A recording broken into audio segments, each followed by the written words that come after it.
Assalamu alaikum wa rahmatullahi wa barakatuh, ladies and gentlemen, good evening. And it is my pleasure and I'm delighted to introduce our 19th annual meeting for quality in healthcare. And I would like to welcome all the audience with us.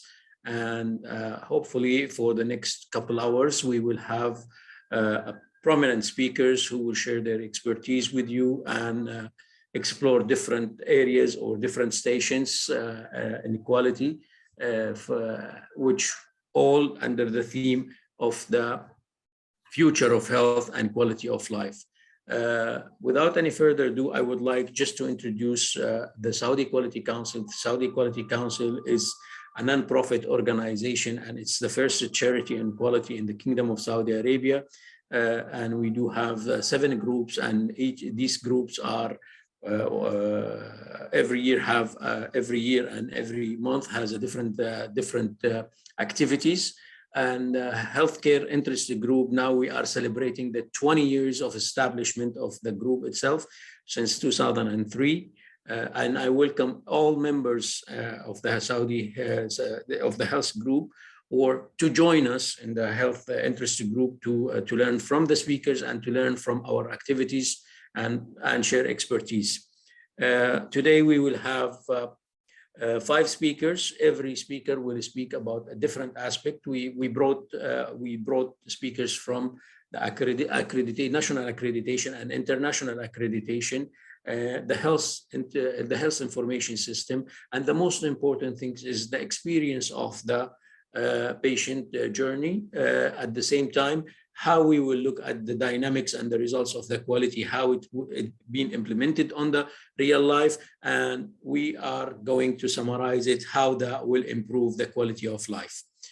If you would like just a few housekeeping issues, if you would like to have a certificate of the attendance, please, this is the barcode, or this is the website where we could log in and ask for the attendance sheets. One of the activities that coming on the mid of this month, on June 13th, which is the first symposium on about quality point 4 and how from principle point of view and application, and there will be prominent speakers, international and local, and it will be moderated by Dr. Rehab Alameri, the president of the Saudi Quality Council. And we do have as well, as you know now, the Kingdom of Saudi Arabia is moving toward space, and there is a lot of ambitions behind these initiatives, and therefore the Council has established the number 8 group actually about defense, space, and aviation. And we are delighted to introduce Dr. Jawad Chaudhry, who is the head of this group, to present the first time in the kingdom and the Arabian world about the space and what quality aviation about quality aviation, how aviation adopt quality approaches and principles in aviation, in space, and defense. And that will be about the ISO 9001 and now AS 91000D. Also, the Council will produce institutionalization, circular economy through quality management. And this is a webinar will be hosted on the June 20th, and we welcome you to join us. There are 2 international speakers, very, very, very known for their contribution to the quality world. And the most important thing that we think we will take this opportunity to invite every quality manager in the Kingdom of Saudi Arabia to be part of this very important survey, the 4th National Quality Survey in 2023, which will be lasting until the end of July 31st. This is the 4th edition of it, and this is a maturation of 3 previous surveys that being conducted by the Saudi Quality Council, and that will tell us how mature is equality in our organizations and how our leaders look at the quality deployment in different sectors, in the 5 major sectors: healthcare, services, and healthcare as well. and charity sector.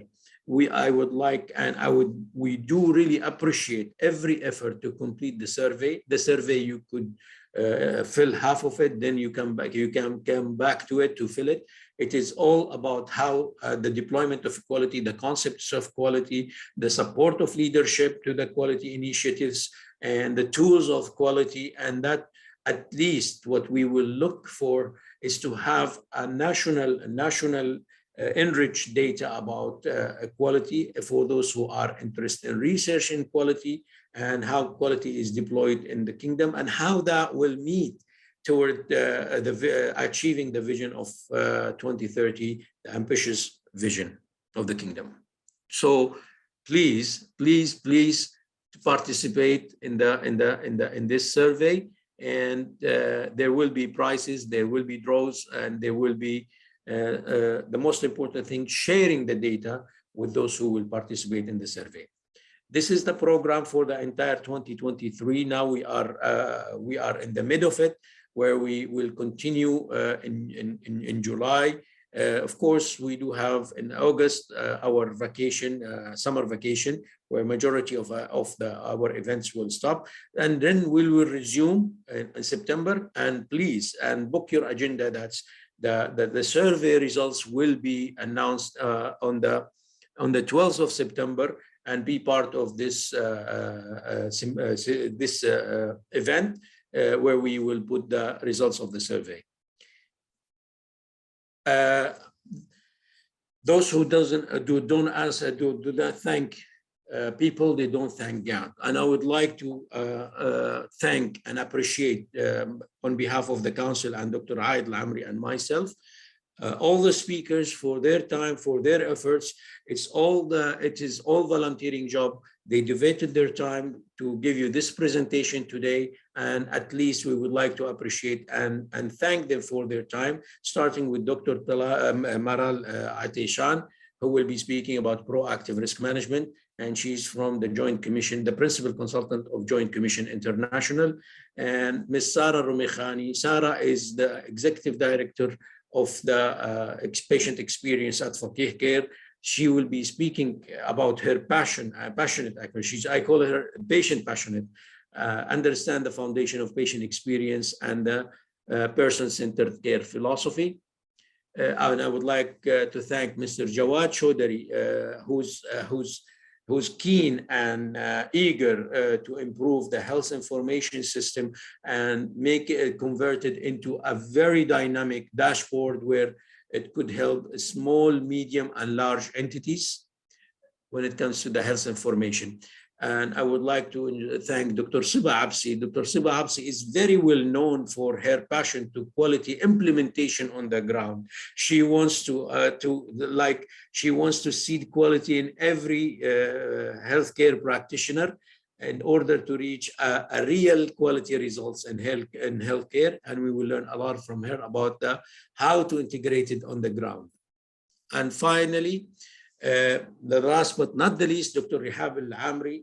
Dr. Rehab is very well known for her passion toward quality of life. She has done a lot of projects. She has done made a lot of milestone achievement. She used to be the former drive behind the national accreditation in UAE, and now she's the founder of beside consultancy company. And she will be speaking about the impact of product awareness on quality lifestyle choices. Thank you very much. And without any further ado, I would like to introduce the first speaker, Dr. Marale, who will be speaking about proactive risk assessment from theory to practice. Marale is a principal consultant at Joint Commission International. She has a PharmD and she has a PharmD degree, and she comes with a lot of wealth and knowledge from participating with the Joint Commission team. Please, Marale, welcome with me, Dr. Marale. Good afternoon, good evening, everyone. Assalamu alaikum. Wa alaikum salam. If you allow me, I would just like to try to share my screen here. And our discussion today will be about the proactive risk assessment from theory to practice. However, before we start, I would like to thank on behalf of the Joint Commission International, the Saudi Quality Group Council for inviting us to this very valuable conference today. Thank you for your invitation. This is a little bit of introduction about myself. Dr. Nafouri, he thankfully introduced us very nicely. I'm a pharmacist. I have a doctorate degree in pharmacy. I've been working in healthcare since 22 years plus. I do have experience in different capacities from leadership, management, quality, patient safety, risk management, and patient experience. And I was also involved in commissioning several healthcare facilities from clinical and administrative perspective. I'm working for the Joint Commission International since 2013 as a consultant, and I became the principal consultant in 2020. This is a little bit about myself before we start the discussion about the risk assessment. I'm sure for many of us, this is not a new topic. So we all do risk assessment in every step, in every new process we build during our work, during the care plans that we put for our patients, when we establish a new process. However, there's lots of myth and reality about it.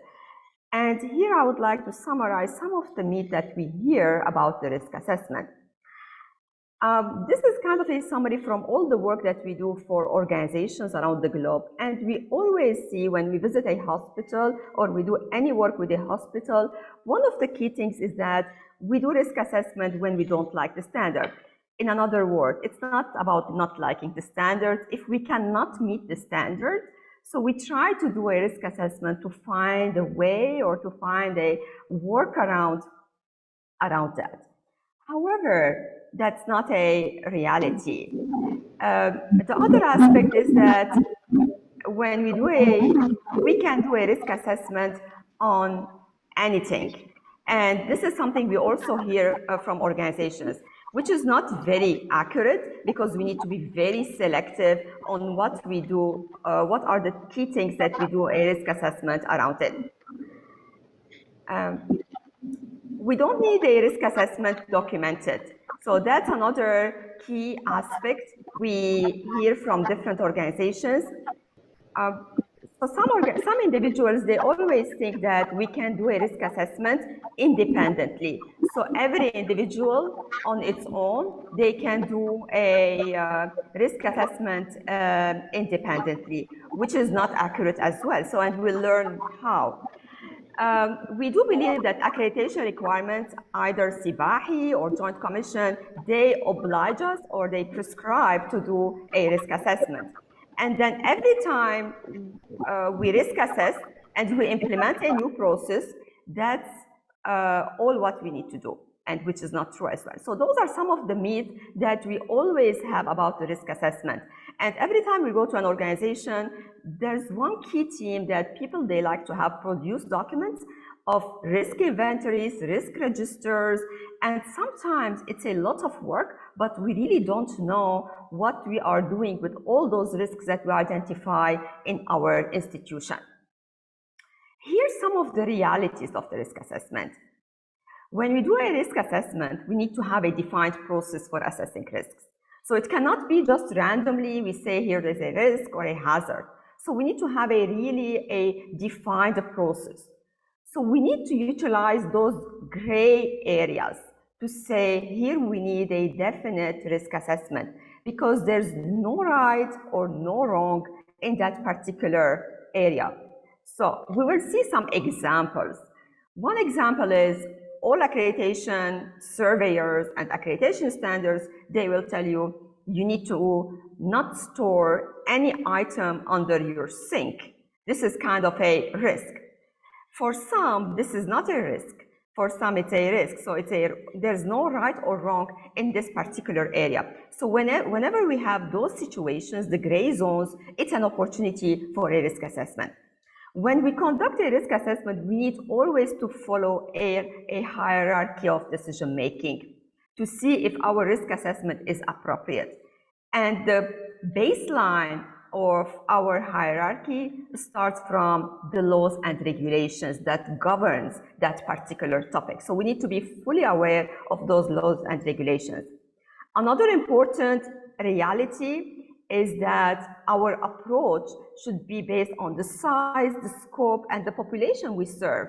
And here we need to think about our vulnerable patients, our vulnerable populations, such as if you are a maternity pediatric hospital, or even if you have a maternity and pediatric service within our hospital, we need to focus on those areas. So the size, the complexity, the patient population will guide us how we need to conduct and where to put our efforts when we do a risk assessment.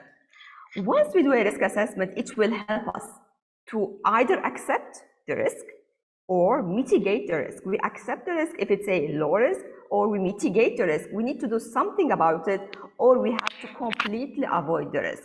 And we will really talk about some of those particular examples.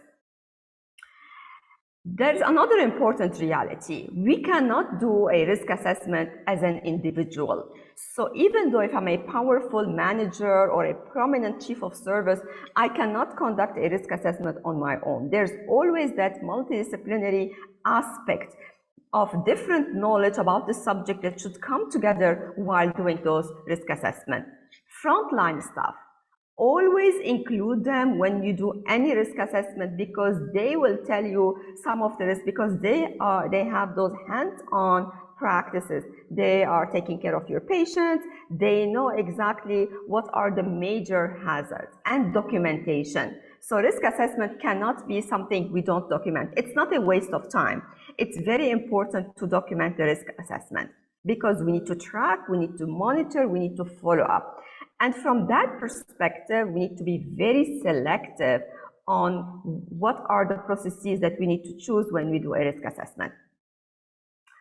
When we conduct a risk assessment, we need to evaluate any issues that lack a clear decision. Sometimes is that the aspect. So we don't have a proper evaluation mechanism about the clear decision. Should I store concentrated electrolytes in those areas, in the patient care areas, or not? So I don't have a clear decision. So it's somehow inconsistent throughout the organization. So we do it differently in different areas. We have different practices in different areas. So it's so scattered practice. Educated guess that drives your assumptions. So the process of a risk assessment is how we drive our assumptions, is to clearly document the process. And it's a way how we put our thoughts together, and we try to make it an engineering process where we can properly document the process. And then we determine when we need to reassess the issue, because we had to do some mitigation strategies. And then what are our problem-solving approaches to determine the appropriate response, and the preventive strategies as well to address those potential issues. This is an example of one of the hierarchy of decision-making. As we mentioned earlier, the laws and the regulations, they need to be our foundation. So we start from there. So for example, if we take the example of fire safety, and we look into the fire safety from risk assessment perspective, the first thing we need to look into it, what are the laws and regulations, the building codes, the fire safety codes that governs that particular aspect. This is the minimum. We need to be compliant with that. So there's no right and wrong decision making there. So we need to be compliant. However, the next step comes the conditions of participation. Where are we now? What is our specific situation versus the regulation? And then what are the accreditation standards, what they are requiring? Sometimes accreditation standards are more strict than the regulation because they are more up to date, and the regulation is the minimum standard. The accreditation standards, they are higher, they are a little bit beyond that, and they tackle a specific aspect of safety, and then the evidence-based guidelines internationally available. So we need to look into that as well while we make our decisions to say this is a risk or it's not a risk. For example, we visit hospitals from fire safety perspective. They have a huge building and no compartments to kind of contain fire in case of fire. And the answer will be yes, because our law doesn't require. This is an old building. We don't need to put any risk management procedures here. And then the next question will be your patient safety, your accreditation standards. What is the evidence-based guidelines?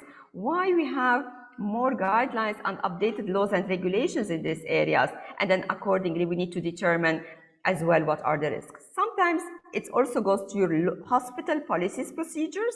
If your hospital policies procedures require a specific regulation, you also, a specific policy, you also highlight on that. This is an example of infection control.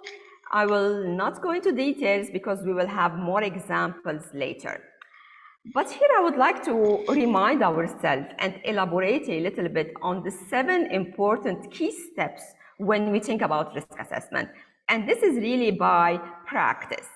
I'm one of those people that I don't like a lot of theory when we do things that should directly impact patient care. I always say, what are we doing to improve the bedside care, the patient care, in terms of care we provide, in terms of the environment of care where we put our patients, and then we need to think always about those 7 steps. We need to be very clear how we identify the issue. So it should not be like we're doing a risk assessment. Sometimes we go to hospitals and we see many documents regarding risk assessment. And we ask them, why did you identify those issues? They say, because the JCI required us to have 1 proactive risk assessment per year. So we thought that let's do work on this particular process. But there's no clear rationale why I'm choosing this particular process to improve. So that needs to be clear. Those are very expensive processes. We need to really be selective so that we can really reduce the risk and make an impact for our healthcare organizations. The second step and the third step are related to each other. The second step is we need to develop arguments in support of the issue. So why I want to keep this risk? So for one example, concentrated electrolytes. Some organizations, they would say, I have to keep concentrated electrolytes in the patient care areas because of the easy access. The patient will have an emergency. I cannot wait, so I will get the medication from the pharmacy. Some they will say, we need it because if we keep them in the pharmacy, it's very expensive. If we get the diluted version, it's very expensive. So they have always their arguments when it comes to risk. When it comes to the risk. The step 3 is the arguments against the issue. Why I should not have those concentrated electrolytes in the patient care areas. Then we need to objectively evaluate both arguments. So this is the practical aspect of it. It's not about talking about measures and having those risk assessment tools and techniques. It's really balancing why I'm supporting this issue while I'm not supporting this issue to reach to a conclusion. That's step number 3. And then we will have to document that in the process. So this is our consensus, comprehensive conclusion. And then we need to monitor and reassess. Here's some more details, how we need to identify the issue. We need to clearly define the issue that we are studying. We need to avoid multiple issues in one risk assessment. That will dilute the process. So we need to be very targeted. What I'm assessing. Frame the issue as yes or no question. Where is the risk? Where there is no risk. Here are the arguments in support of the issue. You need to create your list of advantages, as I mentioned. Why I need to keep concentrated potassium or electrolytes in patient care areas? Well, because this is more accessible to patient care to prevent medical emergencies, for example. I don't have staff to transport on a regular basis the concentrated electrolytes. The pharmacy work environment is not supportive to dilute the concentrated electrolytes. Sometimes we might have risks related to visitors, to public safety, finances. I cannot ask pharmacists to dilute because that will increase the cost and that will add to the bill of the patient. So those are some of the arguments we always have when we think about risk. And then some are related to the physical structure. Well, this is a very old building. We cannot do anything about it. So how you're asking us the JCI or the Sibahi asking us to change the environment, to close the penetrations. So those are some of the arguments we always have about when it comes to supporting the issue. And then we need to think about why we are against this issue, why we don't want this risk. We need to think about it as well. The impact, how that will affect our patients, how that will affect the care, the service. So those are the questions we need to think about. We evaluate. Then we have the step 4 when we evaluate between the risks and the support of those arguments. We reach to a conclusion. And the conclusion needs to be divided into 3 categories. Either we accept the risk, we say there's no evident risk here, and this is not a one-person decision.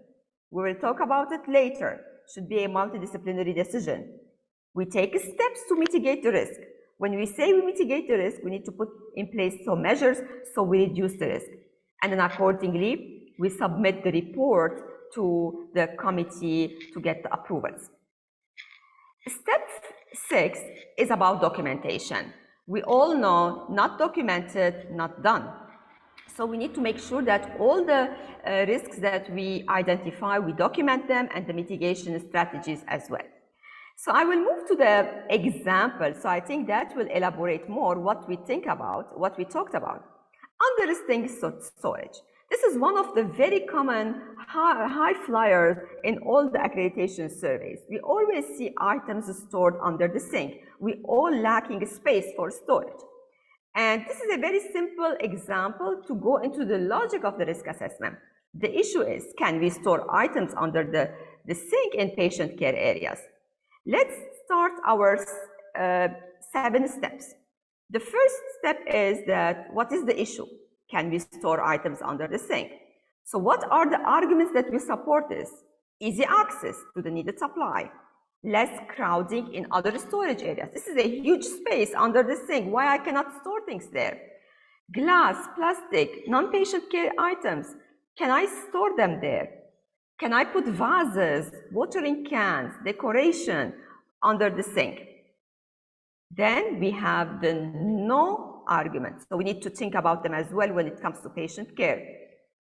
Under sink, it's the plumbing area. We have faucets. It can leak.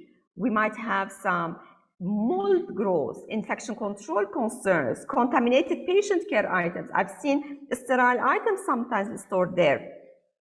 So that's the risk. Then we need to evaluate. We mentioned it should be multidisciplinary. So we cannot do the evaluation as one person. So infection control, facility, administrator, nursing, medical, they need to come together to do that evaluation, and we need to decide, shall we store or not under the sink in the patient care areas? And accordingly, we need to update our documentation and do the reassessment and revisit our decision if it's properly implemented. I have to mention one more thing here as well. Often, it's very easy to do all this exercise, but to consistently implement and to spread the message and to communicate the information, that's the key challenge. So we need to be very careful on that aspect as well. Another example before I conclude is related to, can we bring cardboard shipping boxes into the central supply store, which is your sterile medication store or a warehouse, for example. And here again, we will go to the 7 steps. Step 1, what is the issue? What we are talking about? We are talking about, can we bring the shipping boxes, the corrugated boxes, to be stored in clean supply areas? And we always have arguments. We'll say, yes, we have to, because those are, we cannot unpack external boxes. We cannot we cannot avoid having to purchase separate supply containers. There's financial burden. We need to ensure that we have less people involved. We don't have staff to keep unpacking. So those are the arguments we hear to support a risk.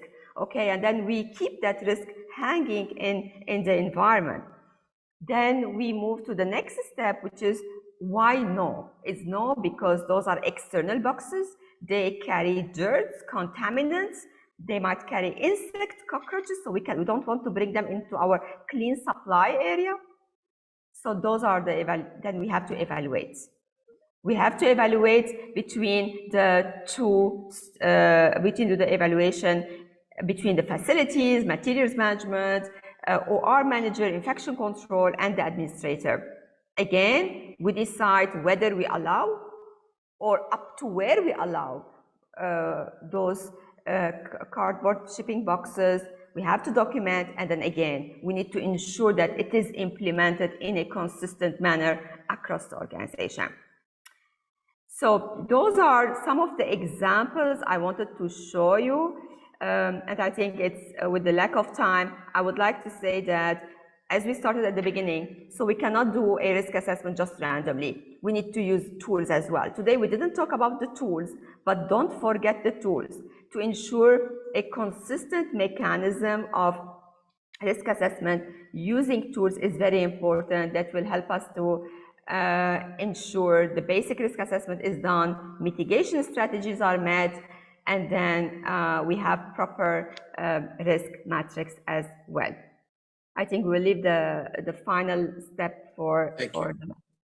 Thank you, Dr. Marale. Thank you very much for sticking for the time. That's very important. The time. Thank you very much. Very interesting topic. We will leave the question and answer till the end. So kindly, our participants, write down your question. Use the Q&A section on your screen. And write your question at the end of this the symposium, or we will have an open discussion for all the questions. Again, thank you, Doctora, and I appreciate that the time is accurate for the 25 minutes. Without any further ado, I would like to introduce Ms. Sara AlRumikhani. Ms. Sara AlRumikhani, as I said, she will be speaking about patient-centered experience. Sara, the floor is yours. Without any further ado, please enrich us with your passion. Assalamu alaikum rahmatullah wa barakatuh. Thank you so much, Dr. Nashad, and special thanks to the Saudi Quality Council for our invitation. Actually, it's a pleasure to be here with you. I will try the last time to share my screen. Otherwise, I will let Dania just to share the screen because I cannot see any. I'm going to open my presentation, and I will just say next, so we can just, you have now the first screen, right? The understand the foundation of patient experience and the person-centered care philosophy. Yes, I'm Sara AlRumikhani. I'm a patient experience director in Faqih Care Jeddah. It's a glad actually and pleasure to be here with you today. A quick just introduction about myself. So next, Dania, I have 15 years of experience in healthcare. I graduated from University of Scranton in United States of America. Then I joined National Guard, and I knew Dr. Nashad from there. I stayed for 5 years there. I joined Faqih Care and Saudi German Hospital and IMC, and I get back to Faqih Hospital last year, end of last year, 2022. So next, the agenda for this, for our presentation, we will have a history about patient experience, definition, the patient experience, importance of patient experience, the Faqih Care model, patient voice and PCC, PFAC. We are going to know more about this. Patient satisfaction and patient experience measurement, Plaintree and language of caring. So what's the history of patient experience? So when we said that they use, this is the famous picture or famous portrait for the doctor where they used to sit beside the patient and try to figure out what they are feeling, how they are feeling. While now we have more doctors looking to their screens rather than looking to the patients, and this is the digital era. Next, we will go to the history of patient experience. In Beryl Institute, they said that patient experience, it starts with patient advocacy, patient advocate, actually they called them. Then they move to guest relations. However, some physicians and nurses, they object about this. They said, we are not in a hotel, and we definitely agree with them. So thus, they changed the name of guest relations, going back to service excellence. They started the service excellence in 1995, I think, or so. They start service excellence to have it in each department, in each service in their hospitals. Then they moved to patient experience, actually. Here in Saudi Arabia, we started patient experience 2005, 2015. And in Faqih Care, we started the patient experience in 2017, actually. Well, where are we going? We will have the human experience next. So this is what we are expecting for the next era. So what is patient experience? When we say what is patient experience, for Beryl Institute, which is a famous institute in the United States, concerned about patient experience, they said that patient experience is the sum of all interactions shaped by the organization's culture that influence patient perceptions across the continuum of care. So it's not only one touch point, they have the whole continuum of care. They are measuring the patient touch points in every service, and the sum of all this interactions, they call it the patient experience. While Mayo Clinic define patient experience, where I like this the most, actually. Why? Because they said that patient experience is the result of inspired and dedicated employees. Actually, this is true. Our employee is, they are our main assets. So when they demonstrate excellence, compassion, and respect, definitely we will have the best patient experience and family experience, colleagues and supporting communities to create a seamless experience. So Cleveland Clinic also defined patient experience by saying providing a world-class care while addressing the patient's physical, education, emotional, and spiritual. So they don't look only in one aspect, which is the physical. They saw it as a holistic approach, Cleveland Clinic, and they said it's not only physical, it's the whole aspects of the patients. MOH defined patient experience by saying a comprehensive personalized care to patients and families delivered by proud, engaged healthcare heroes. Next. So what's the future of patient experience? And this is where we are going, as I mentioned before. We are going to a human experience. So it's not anymore only patient experience, not only more patient and family experience. It's a staff experience, patients and family, community, everyone coming to this institute will call the human experience. So next, for Faqih patient experience mission, we sat as physicians, nurses, receptionists, technicians. We have multidisciplinary team just to come up with this one sentence as a mission for patient experience.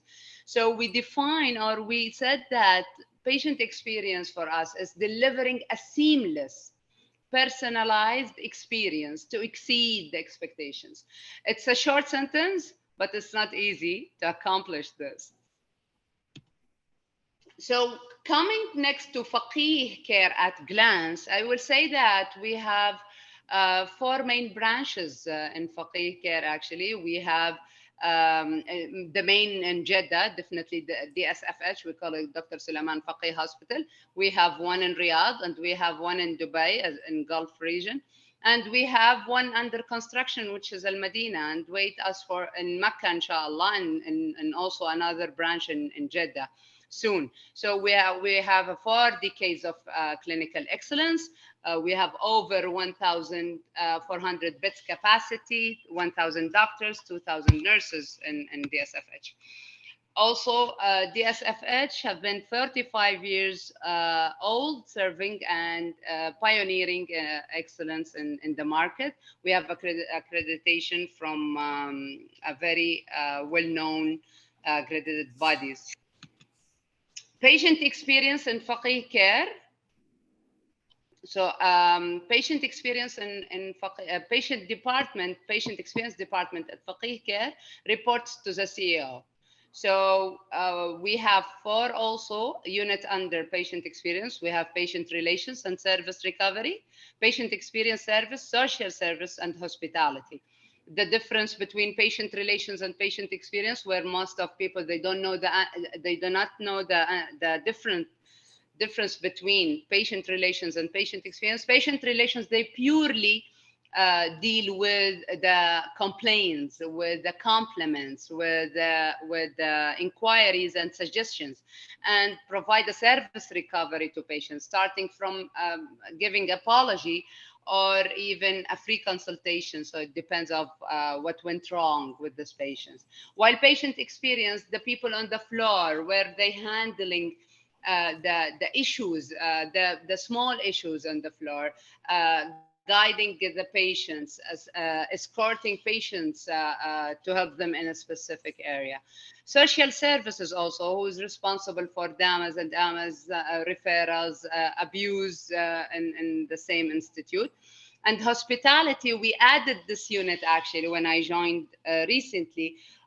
We thought that hospital, it should not be only a hospital that treat patients. We need to upgrade the service to have it more look to the feels of the patient, the look and feels of the patient.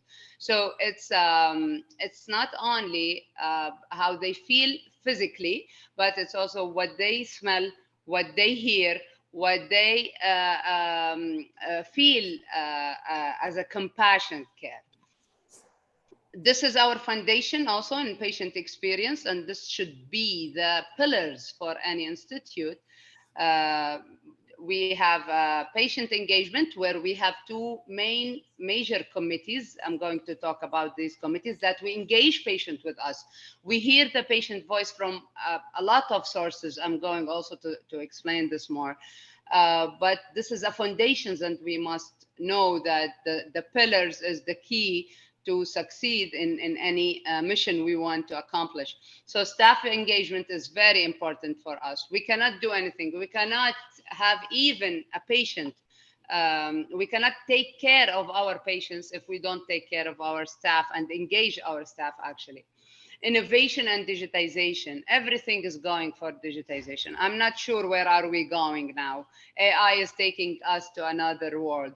So we need to think really, is it being more empathetic or more technologic? So it's really not easy equation here. Hospitality, as I mentioned before, it's part of our pillars or foundations, and compassionate connected care, where here we talk about empathy, being more empathetic with the patient, give them the best what you feel and care, put yourself in the other shoes also. So why patient experience is important? They said, lawyers said that a patient is the most important person in the institution, and it's our job to satisfy them. Well, I said, no, it's not because of that, because we are a human being, and now we are having a global crisis. So we need to be nice to each other. We need to have this kind of service to each other, and not only for patients, even for colleagues. Next, when we talk about why patient experience is important, well, we see here the elephant, that when everyone will see the patients from his perspective or her perspective, the patient will not be treated very well. So patient experience is very important to see the holistic point of view. So it might be not in this side, it might be from that side.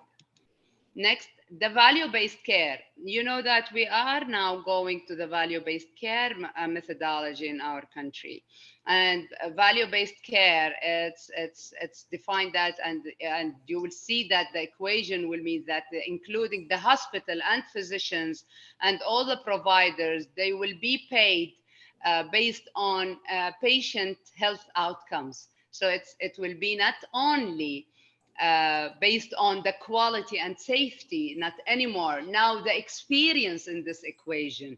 So if you will see next slide, that the value-based care equation, you will have the quality, safety, and experience.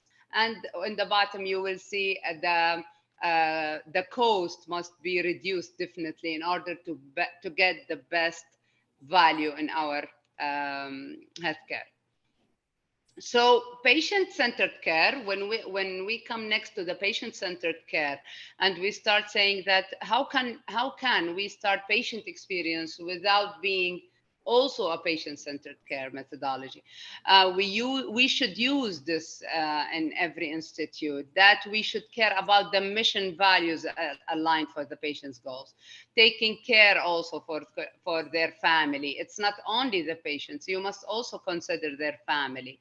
You must also make sure that their family is part of their goals, of the patient's goals and patient treatments, actually. We must also be fully transparent with the patients, actually, not to hide anything against them.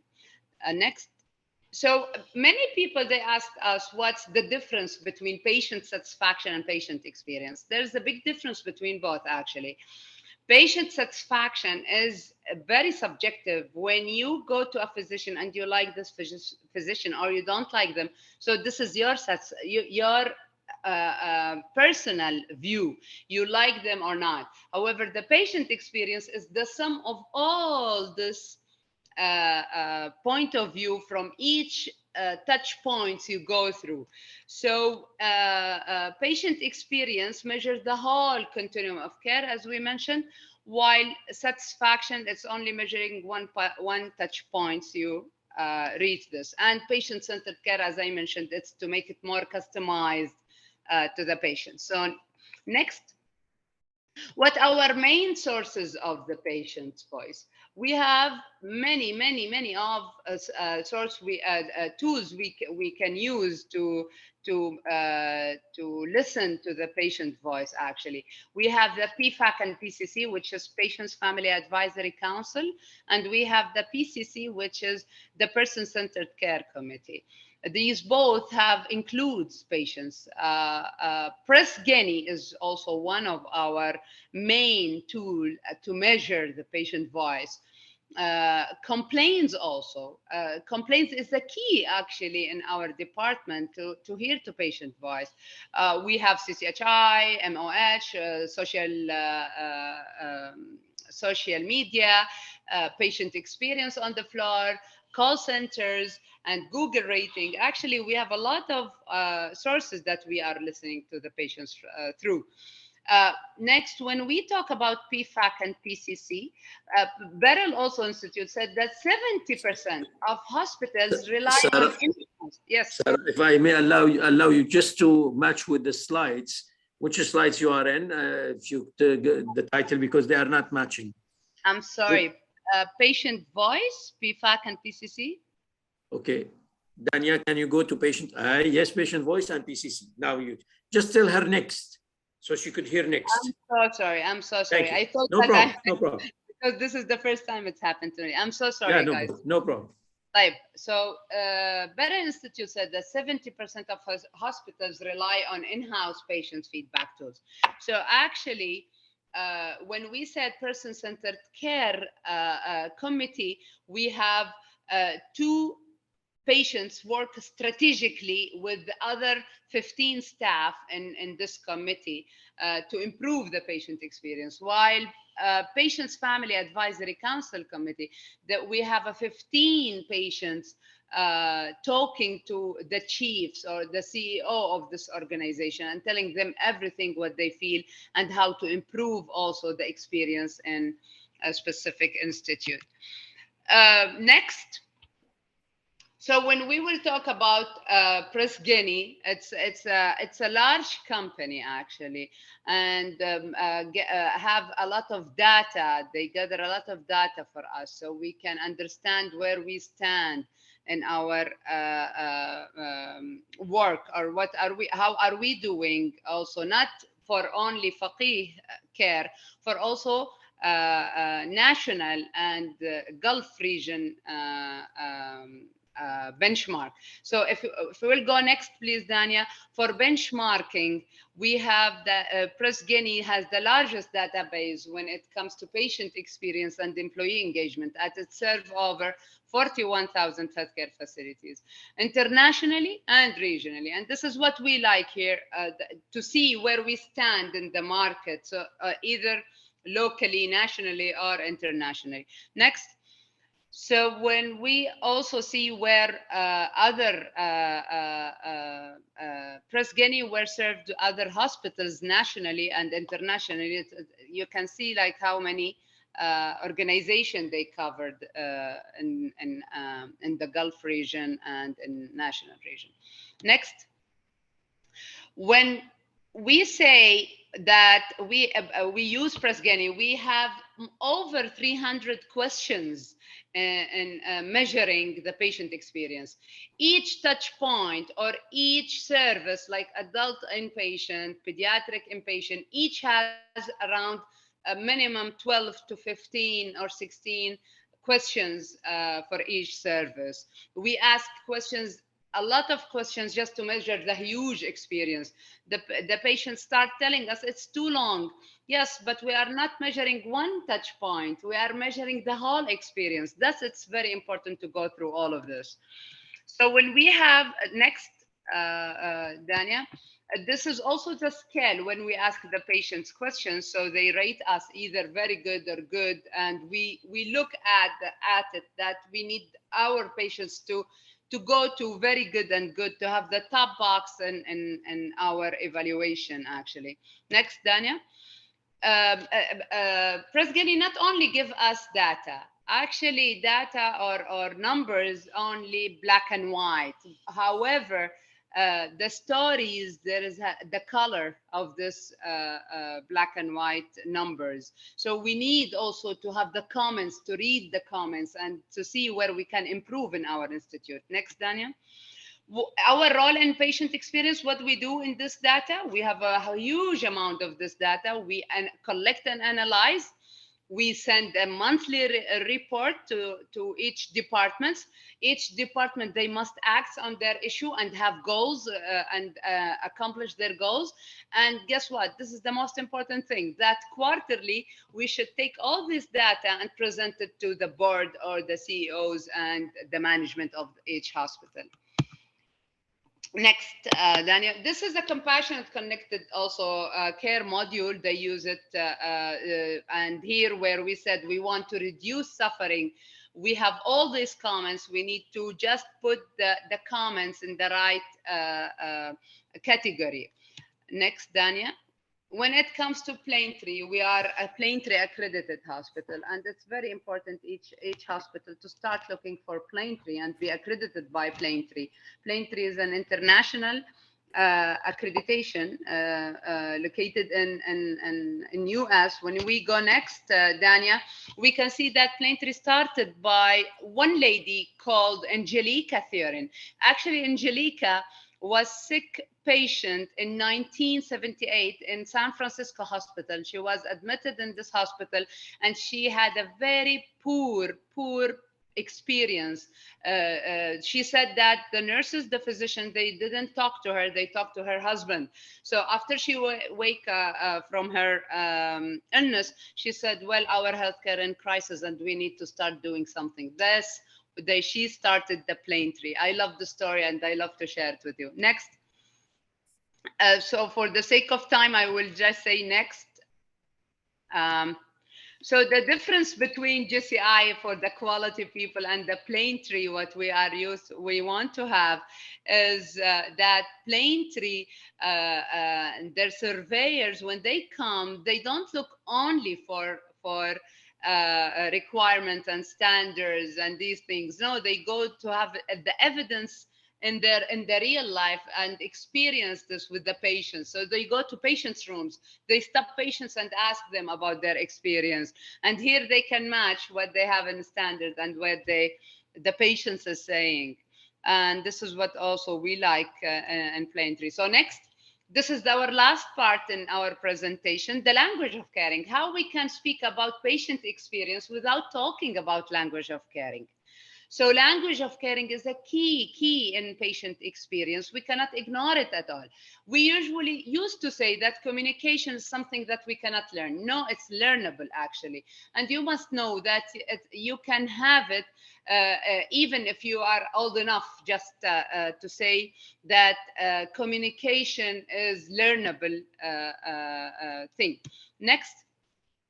Let's have statistics for you to make sure that you understand why language of caring is very important, because 66% of healthcare choice decision are based on word of mouth. So when we sat together in any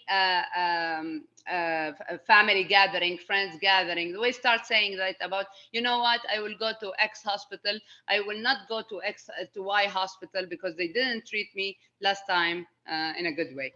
96% of your unhappy customers do not complain to you.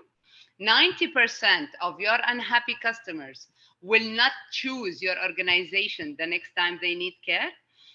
And when customers are dissatisfied with this service, they tell 20 relatives, while if they are satisfied, they only tell to 5. It's not fair, but this is the truth. So the bottom line is that employee behavior toward customer is the most powerful marketing and customer satisfaction tool in any organization. So next, Dania. When we speak about language of caring, we should just mention studies and saying that Plaintree have conducted a 6,000 focus groups having 50,000 patients and asked them what's the most thing or the most concerns you think you have for any health institute. They said the absence of caring attitude from providers, dismissal, trivialization of patients' voice, and lack of continuity in care. See, so they're most talking about empathy, compassion, language of caring now. Next. It takes 7 seconds just to go for and do just to leave a good impression for others. And next, when we say that most of our complaint, and this study actually from Mayo Clinic, actually. However, I see this in also my real life. In each hospital I moved on, I see that 75% of our complaint is due to the communication. So lack of communication is a big deal in our organization and in every organization. Next, we need to listen empathetically to our patients. Next. What does empathy mean? So when we talk about language of caring, we cannot ignore empathy. And this is where Dr. Nashat loves to say that even when you have a hard time, you need to show some empathy. Empathy is to put yourself in the other's shoes. It's very important to take care of this issue in your organization. Next. I love this actually spectrum when they said that there is a difference between pity, sympathy, empathy, and compassion. So the most effort you put, the more you will have compassion and better service to your patients. Next. I like this study when they said that they conducted a study and they asked this question, that can artificial intelligence chatbot assistant provide responses to patients questions that are of comfortable quality and empathy to those written by physicians, well, it's surprising that they said that the chatbot responses were preferred over physician responses and rated significantly higher for both quality and empathy. Next. This is where we said that the patients will travel for only better kindness and better and more empathetic patients. Next. Well, I'm coming to the conclusion of my presentation, and from my experience, I squeeze all the experience I'm giving it to you, that you need to take care of 8 major things to improve the patient experience in your department or in your organization. Provide empathy, courtesy, respect. Explain the fact in a way that patients can understand. Help patients with their pain, reduce suffering. Hospital rooms and bathroom must be kept clean. Problems to look after, so do not ignore patients' complaint or patient voice. Provide personalized care. Provide seamless experience, and keep smiling. Keep smiling is a key. You take nothings. Thus, I said it's only 7 seconds just to leave the impression on others. I have this video, but I'm not going to show it. But quickly, just to tell you that we have in our body hormones called oxytocin. So the more that we do good to others, this oxytocin start to induce or have more of it in your body. And you will feel happy when you are doing good things to others. And just next, and this is my last slide, I would love to tell you all that people will forget what you said and people will forget what you did, but people will never, ever forget how you made them feel. So thank you, and I hope that I make you feel happy today. Thank you so much. Thank you, Sara. Thank you. Thank you. I will never forget that you made me happy today. And I'm sure that the rest of our audience will do so. Please, again, write your questions at the end of, I know that I answered a few questions, but please write them so I will forward them again to the speakers at the end of the session. So we do have a more collaborative approach to answering all these questions. Thank you, Sara. And it's my pleasure to introduce the third speaker for this event. Mr. Engineer Jawad Chaudhry. Engineer Jawad Chaudhry is the CEO of Athir Information Technology Company, and he's been there in the field for many years, enriching different hospitals with data and dashboard. I like the dashboard that I've seen with them, and today he will be sharing with us an experience about how leading excellence in your practice with the right tools. Engineer Jawad, the floor is yours. Thank you. Thank you so much, Dr. Nashad, for the introduction, and thanks for the Saudi Quality Council for this great event. And it is my pleasure to be part of it. Without taking much time, I will go directly to our topic. As Dr. Nashad already grant me the honor by introducing me. So let's start by focusing on the healthcare ecosystem, having looked to the ecosystem of the healthcare. The healthcare ecosystem has many stakeholders there. So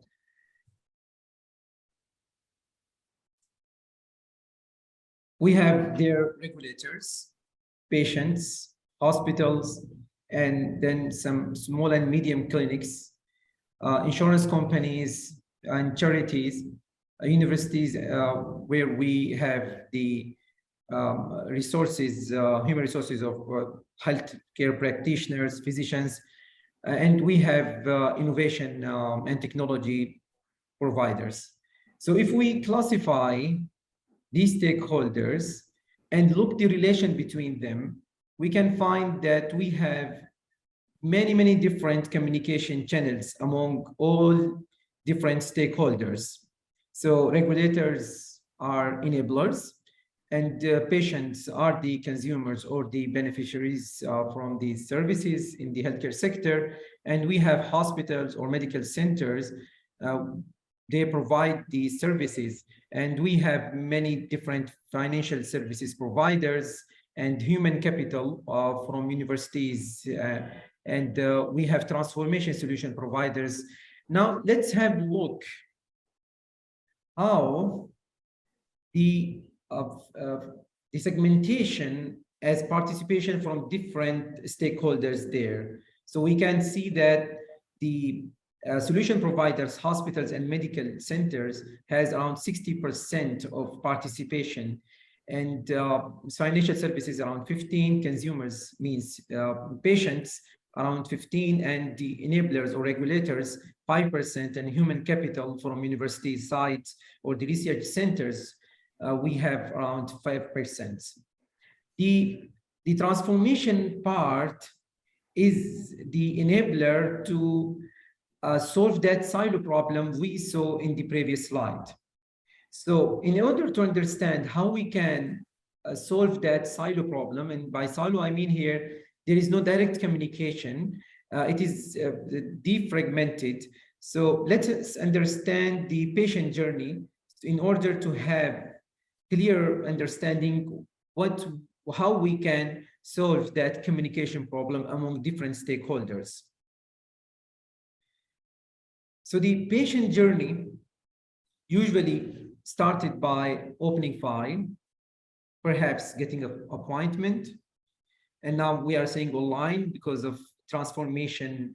This is one of the great privilege, and that's why we highlighted that in green color, where we can see the legends there, what can be done in HIS, which means Healthcare Information System as solution, and revenue cycle management for the medical insurance and financial institution role there as stakeholder, patients through the app, and the different integration where we can bring all stakeholders together. So if we look at that patient journey, and it will continue to the next slide as well, because the journey is long, and we can see how the different perspectives as role from different entities within the ecosystem as stakeholders, they have to play a role where we can have a real transformation and we can reach to the excellency.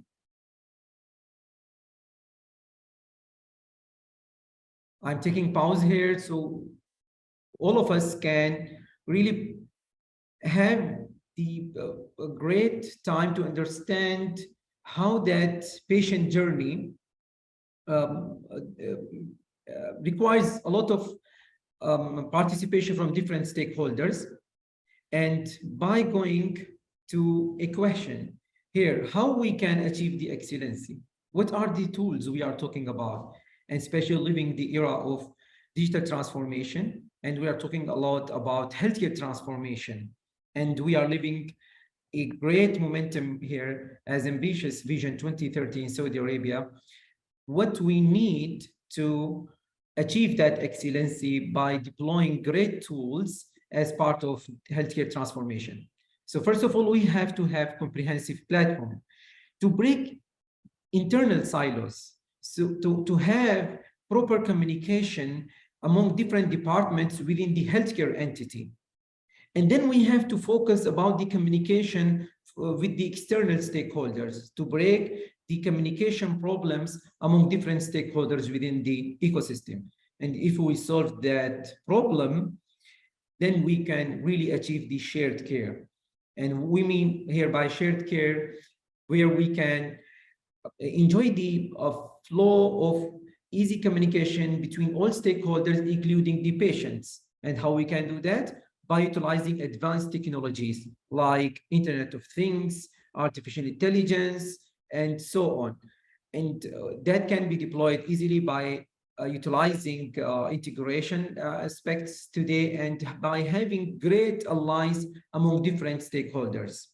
And once we do that, we have to take care about the data.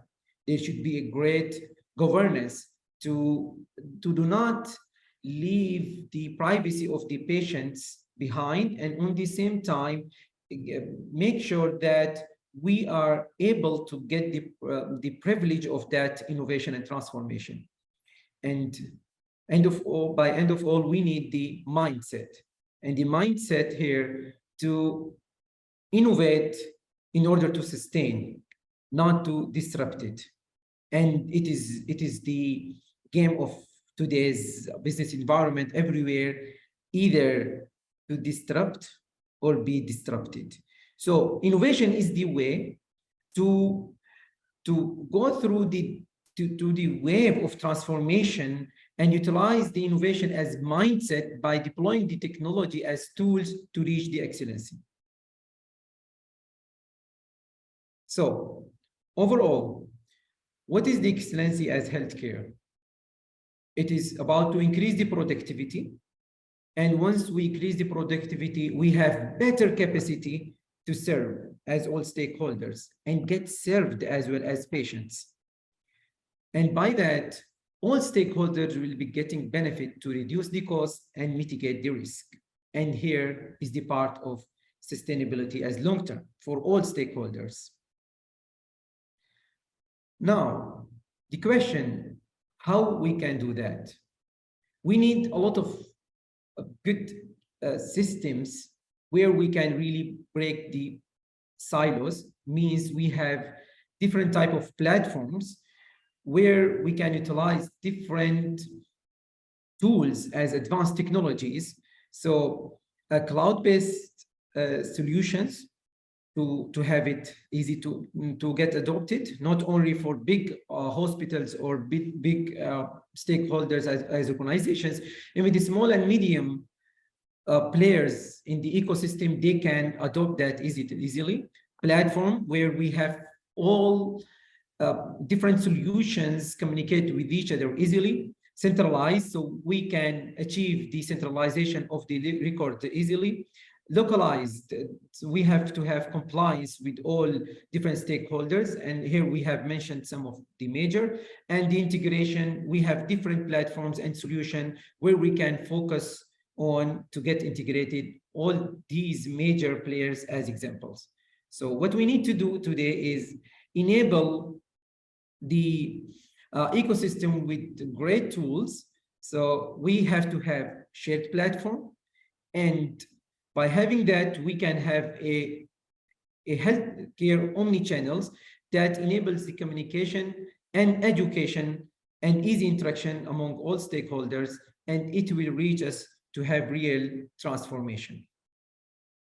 Now let's have a quick example how that digital era can help us to reach the real excellence. We conducted a study by utilizing some tools through our systems, and we'd like to define the criteria of that case study before we go to the details. So the criteria, whenever we want to prove a case, there should be a committed management, and there should be enough mature users, and the master data should be completed, and the infrastructure should be ready, means we should not have kind of network or communication issues, the technology barriers. So we conducted this study among 50,000 patients by having around 250,000 visits, and the practitioners, physicians, and different type of practitioners, healthcare practitioners, were 85, and the period for 2 years, 21 and 22. And here we can see the productivity indicators. We have applied rating system as points for the healthcare practitioners. It is not just on depending on the evaluation. It depends on the services and interaction and time element and many things. And as we can see, the ongoing, as much as we have better points, we were able to reduce the waiting average time by 23%, means from 11 minutes to 8.3 minutes. And it is on the sample data we mentioned in the previous slide. And we were able to increase the visits, as number of visits, by 20%. Now let's break down the waiting average time as case number 2. The waiting average time was getting better among different quarters for the 2 years, and the performance indicator there to focus on the peak time, where the healthcare practitioners, especially physicians, they have more traffic, so we can reallocate their shifts among different time. So for example, if we have a certain specialization and there is the waiting average time is longer there, we can either increase the staff at that time, and how we can increase that, either by shuffling some other shifts for morning time to evening time, for example, or by increasing the capacity of human resources. And the other factor, centralized health record, help us a lot by having the data from different 9 hospitals and different other 60 small medium enterprises, which help us to use the power of data to reduce that waiting average time. And definitely infrastructure, especially we are living a digital transformation era, and we are talking about cloud and how many different systems get integrated with each other. And the most important thing here, the reinvention of the business processes. So whenever we talk about transformation, we have to focus on re-engineering of the processes, which is one of the major factors to enhance the patient experience. So it is not just about to automate, it is about to really transform the journey of the patients. To summarize, the creative solution can bring numerous changes to the healthcare industry. How we can achieve that? By reinventing the processes and having interconnected platforms. And by platform, we mean a lot of different systems or solutions, they communicate with each other easily. So we need to bring all stakeholders to work together, where we can have the different stakeholders we saw, they collaborate with each other easily, and here we can have the healthcare excellency. Thank you so much for listening to me, and back to you, Dr. Nashal. Thank you very much, Engineer Jawad. Well said, and I'm sure that the transformation with the technology leaps, that will be faster to make more milestones achievable at a short time, especially with the technologies like what you presented recently. Thank you very much, and it is my pleasure to introduce the fourth speaker.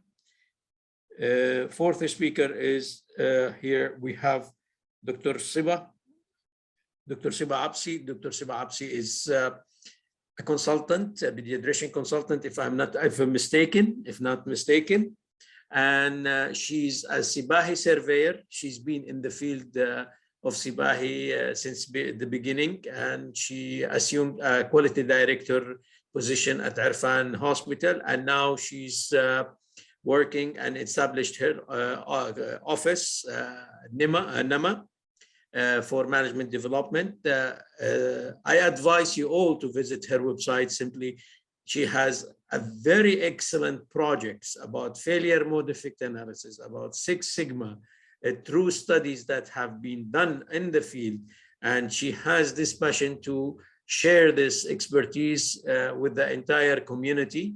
And without any further ado, I would like to introduce the subject that she will be speaking about, which is real quality result in healthcare.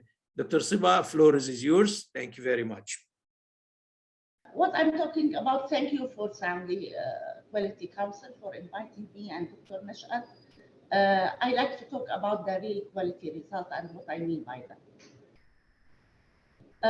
First, we have to agree of what is really result. I mean, in this presentation. First, the concept that okay, the quality is the ability to satisfy requirement, whatever the requirement is, the objectives, the goals, or the standard. And what's sustainability? And here, sustainability, I'm talking about maintaining our achievement for a long period of time, which is mean that that the new ways and the outcome is become the norm in the organization. So real result is the ability to continue our positive goal achieving results that are sustainable for a long period of time through deliberate practice that we put as initiatives. So sustainable improvement. And I will cover 3 subjects. Why we have quality failures, why sustainability failure, and how we can achieve real results. For quality failures, 4 identified problems. First, in the method selection, and here we are talking about different methods we have. Quality, Six Sigma, we use it in our in the healthcare to improve quality and efficiency, but in the literature and in real practice, we have mixed results. It didn't, in many studies, they say this did not improve or affect the health outcome of patient satisfaction, affecting the cost more. And studies, also other studies, they talk about what influence and the factor that will improve Six Sigma, like McDermott, he reviewed over 200 and found that if we that what influences is the strategic goal for operation efficiency or operation excellence, and other researchers they found that the most important that to have really the expertise to apply Six Sigma. And sometimes we find that I have experienced that small project really does not need Six Sigma. And when the staff, they want to apply Six Sigma, yes, we went with them, but it's waste. Because Six Sigma is really, you need to look at the process, you need to look at many issues. For me, Six Sigma is like a tool, is like a box of tools you can use anytime without being in all the process. Qualitative approach, we have the failure mode effect analysis. Most of us use it all the time. Even it's a requirement by standard, by international standard and national standard that we have failure mode effect analysis. The problem here comes, and that the first speaker, Dr. Marale, talked about it when she talked about risk assessment involving everybody in the that they have the experience with it. So the failure mode, if we didn't invite and involve all the end user, all the affected or customer for the process, we will have a problem with our project.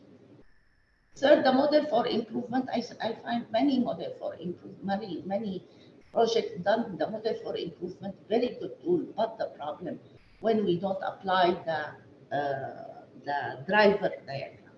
And here really we don't go real for what the root and how to solve the problem. Second issue is the time limited scale project. When we have accreditation and as a requirement, we will find that there is many small scale projects. And with these many, you assign team. Most probably they are junior team to do in their own unit or department. And what will happen that they don't have the power, they don't have the skill. They come like inventing the wheel, something already there, so they didn't do enough research. Or if the physician not involved, physician involvement is a key in our success. And there is what's called projectness. Projectness is a sense like when they said we finished quality, we finished the quality project. Quality project never finished. It's a continuous commitment. So when we finish the first cycle, it's not finished. So we have to look and see how it will evolve and how we sustain our outcome. Also, when we look at innovative solution without checking that can we replicate the activity, this will be a problem to maintain success for the quality project. And when we have so many projects and we say, finish the project, what will happen? There is a phenomenon called improvement evaporation effect that we forget even the project that we did. The third one is failure to accumulate the knowledge and share learning. What happened, and here when we report to quality project, you will find that there is no clear, detailed description of the intervention. Jones and his colleague, they did study, they reviewed over 16,000 abstracts, and they included 100 only matching the criteria in their study. And they check about the intervention, how it's described in the literature or what we present, and they find like 27% if there is a modification in the intervention, it's only 27% is complete. All the rest, they didn't talk about any modification or material use, or is it delivered, this intervention delivered face-to-face, online, how we taught the staff about it, who was involved in developing this. Only in 52% we find how it's developed. So there is no complete description of the intervention plan. Also about the quality method. Yes, in many we will find the quality technique in 94%, but you will not find if there is missing data and why. And only on 17% they talk about it. Explicit description of prediction of change, only on 22%. And how long the PDCA or PDSA cycle it took, it's not explained. So when we talk about positive and negative, we attempt, we succeed or fail. And we have to know, we know from failure, or we learn from failure from more than anything. But as a reporting, you will find that nobody reported the failure, or why the failure happened, what the problem, why we didn't succeed in this project. The last issue I'll talk about, the quality failure, is really valorize specific action as is the best way to do things, like it's a magic bullet, like a bundle, or a huddle, or technique, whatever the technique we have put checklist, this is what will solve the problem. And we forgot about the most important is that context, what the organization infrastructure, what the system, what the value, and what about the culture of improvement. And then we have, is it the improvement happen in this organization compared to other organization, the context, how much play in succeeding in this project.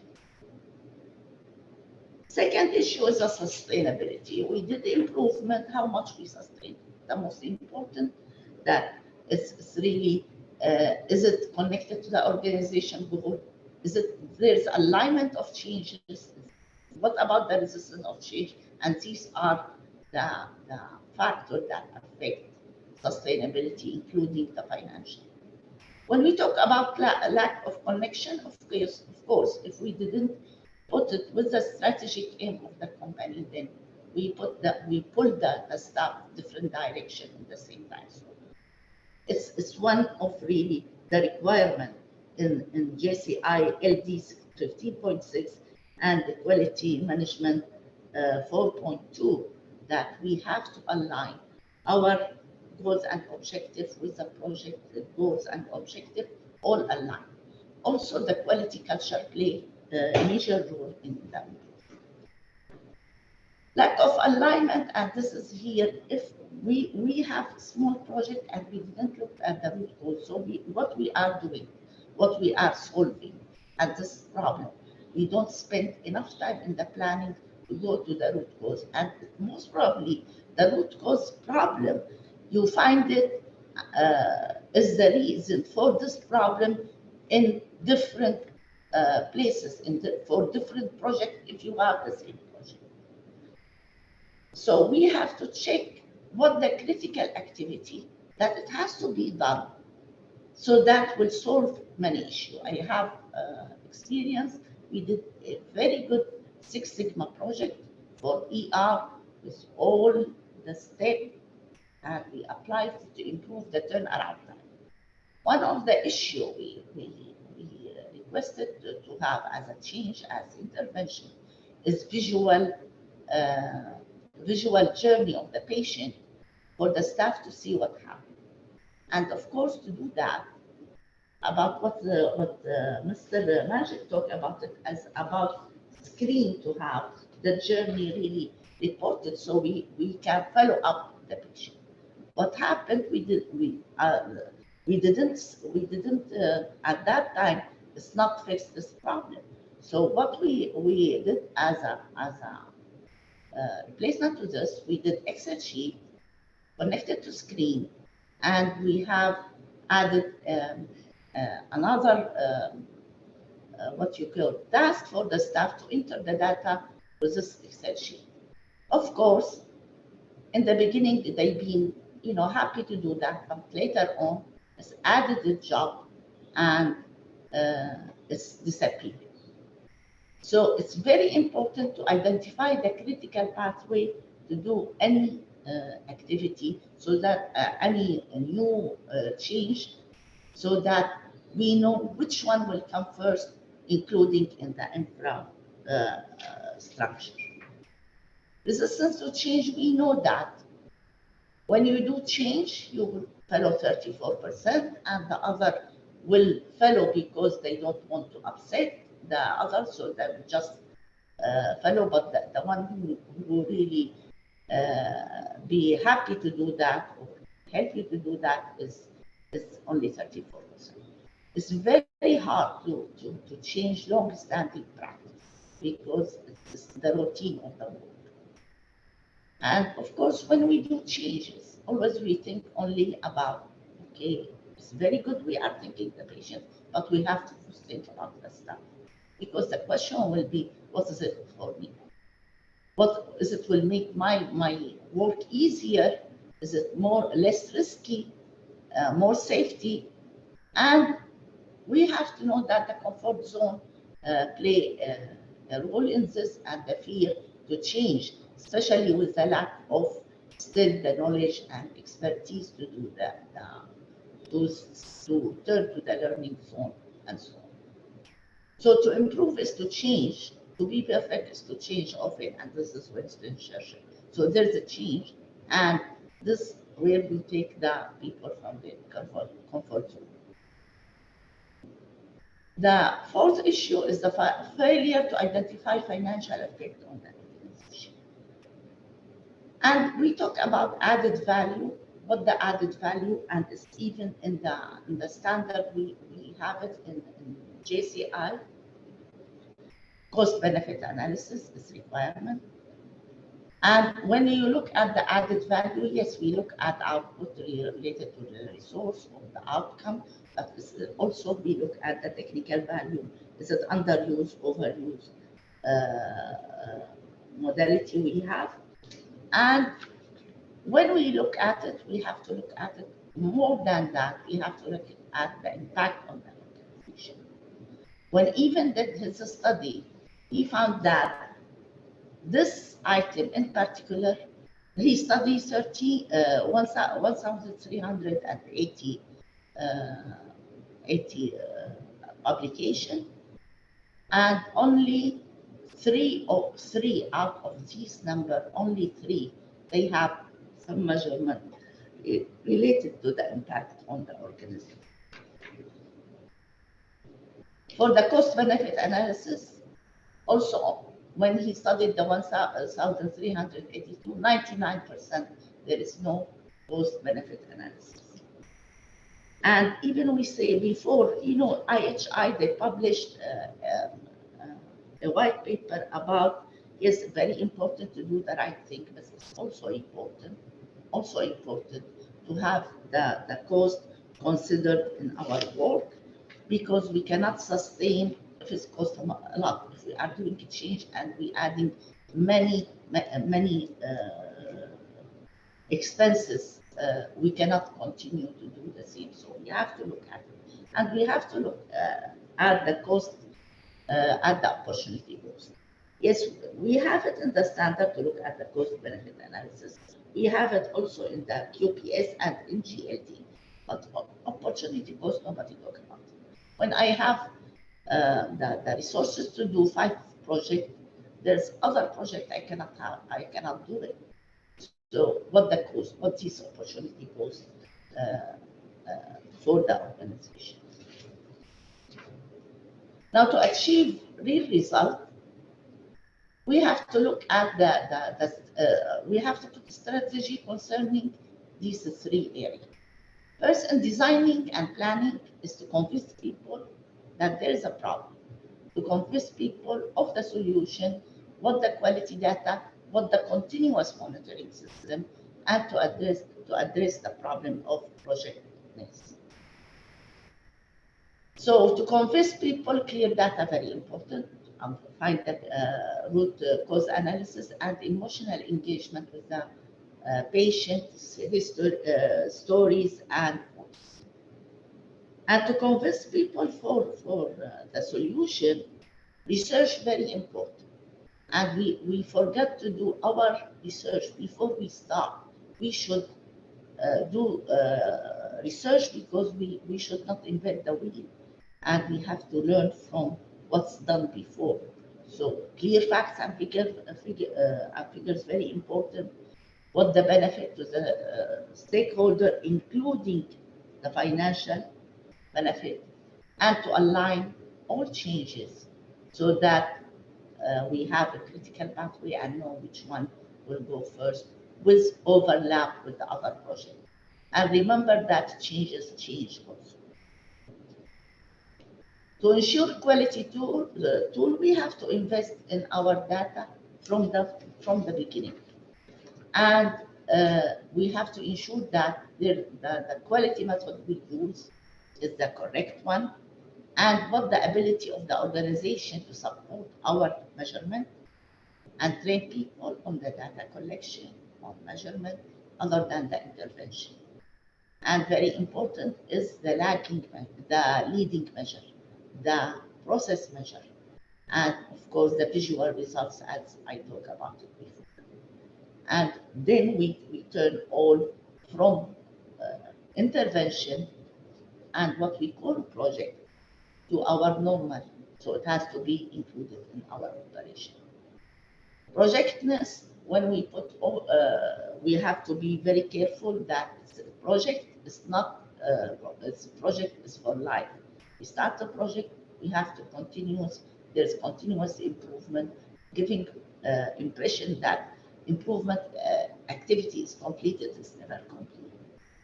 And we continue because there's a new, for our goal at the beginning is a change, and even the requirement change. So we have to update our work. And then we go to the organization and hear about the context, the culture, and the capability, and the departmentization, disciplinary, boundary, and leadership, clinical or administrative. When we talk about organization, we have to ensure that we have a stable team. And this is where the commitment of the staff to be joining a team, they have to understand what's mean that it's a continuous improvement. It's not stop. It's not a period for 2, 3, 4 months. It's really continuous. Providing ongoing support from the quality people to the teams, and goal aligned with the wider with the organization goal, and create safe zone for discussion with the staff. And then we have to look at to overcome perceived lack of ownership. We have to also involve all the stakeholders, and from the beginning we have to agree on what roles and responsibility for the team.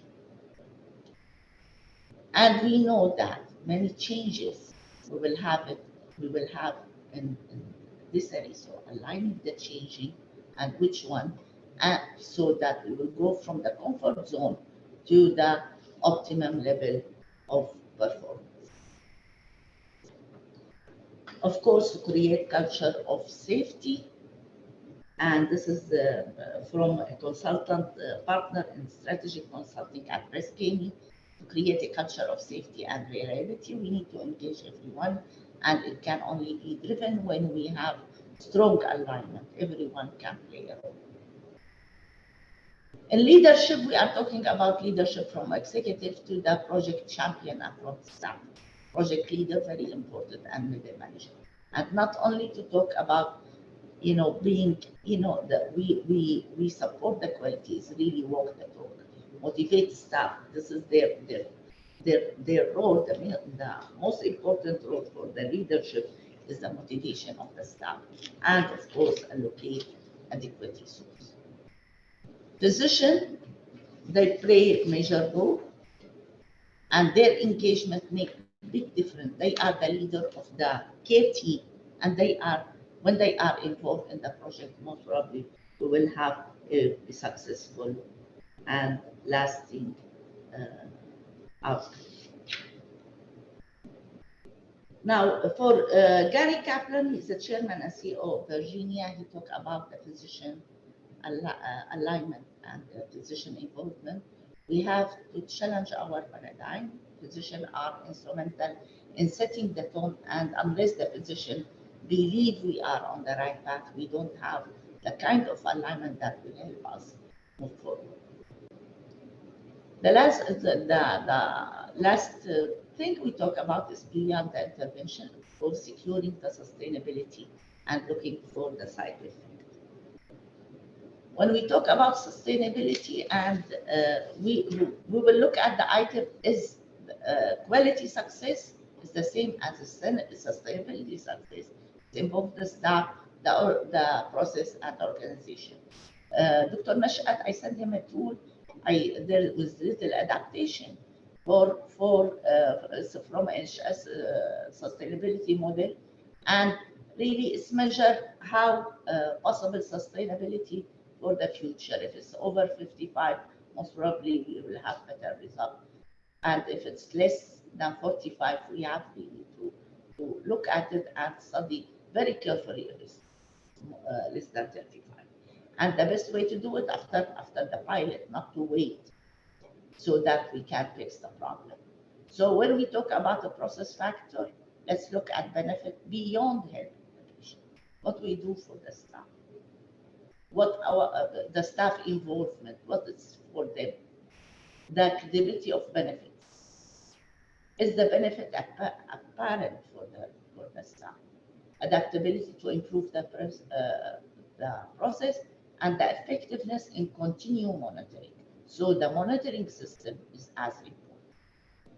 Staff factor, we talk about it, their involvement, the behavior to sustain change, and their leadership. And here the alignment of strategic aim, but infrastructure very important. As yes, we have the IT, we have the equipment, we have the space, and all other issues in the infrastructure. Unintended consequences, we have it in QPS, in LD in Sibahi 19.4, that any new, like for example, we have it in national and international, that we have to check any new modified process for risk and safety issue. It's not uncommon that we reach a successful and we change, but this change, there is a new problem appear because of this change. And if we didn't address it from the beginning, we will lose faith in quality. So we have to be very attentive and look for and apply risk assessment for any new or modified. So in conclusion, I like that, we have to address the root cause, not look at the problem not at the root cause, align change and look at the critical pathway. Team diversity and most important, empowerment. Can they do the change? Who we put in this? Yes, we want to frontline staff, but we need support for them, leadership support. We pilot the measure and look at the sustainability. It is a continuous improvement project, not finished. There is no quality project is finished. We continue measure and we continue, maybe there is a new intervention or update in the intervention we have to modify. Changes change. This is my reference, and I like to thank you very much for listening to me. If you have any question, you just put it. Thank you, Dr. Siba. And I'm sure everybody is now received the message that quality is, excuse me, is a never stop a change. It's a continuous change every day. Yesterday's solutions are today's problems, and tomorrow's is a new technologies and a new leaps. Inequality will come forward. Like, thank you very much. And without any further ado, I would like to introduce the last speaker for today's session, Dr. Rehab Alameri. Dr. Rehab Alameri, she's a physician, gastrologist by training or by education, if I am not mistaken. And the most important thing that she has passion to quality since I have met her many years back. Yeah. She is still young, but in the quality, she has a deep roots, and she founded so many programs in the UAE. She's been a remarkable achiever of the accreditation, especially at the ILAC. We had worked together in so many conferences with the Arab Health and MidLab. And she's been a speaker in one of our conferences before in Kingdom of Saudi Arabia. And we always share thoughts and expertise between the two beloved countries, our UAE and KSA, and share expertise. And she will be enlightening us today about the impact of product awareness on quality of life, style choices. Yes, we have to add this flavor, because if the quality is not flourish into a good lifestyle, it will be just a practice, very solid practice, has no soul. So we are listening today how we will make it a soul and to be the flavor of life. Dr. Rehab, the floor is yours.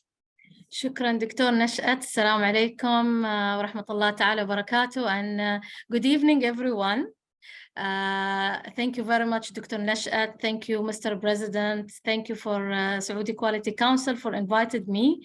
And I think now my mission is so difficult after this prestigious speakers and very fruitful presentation and discussions. And I hope I can make it very sweet by coming by the end of our today webinar.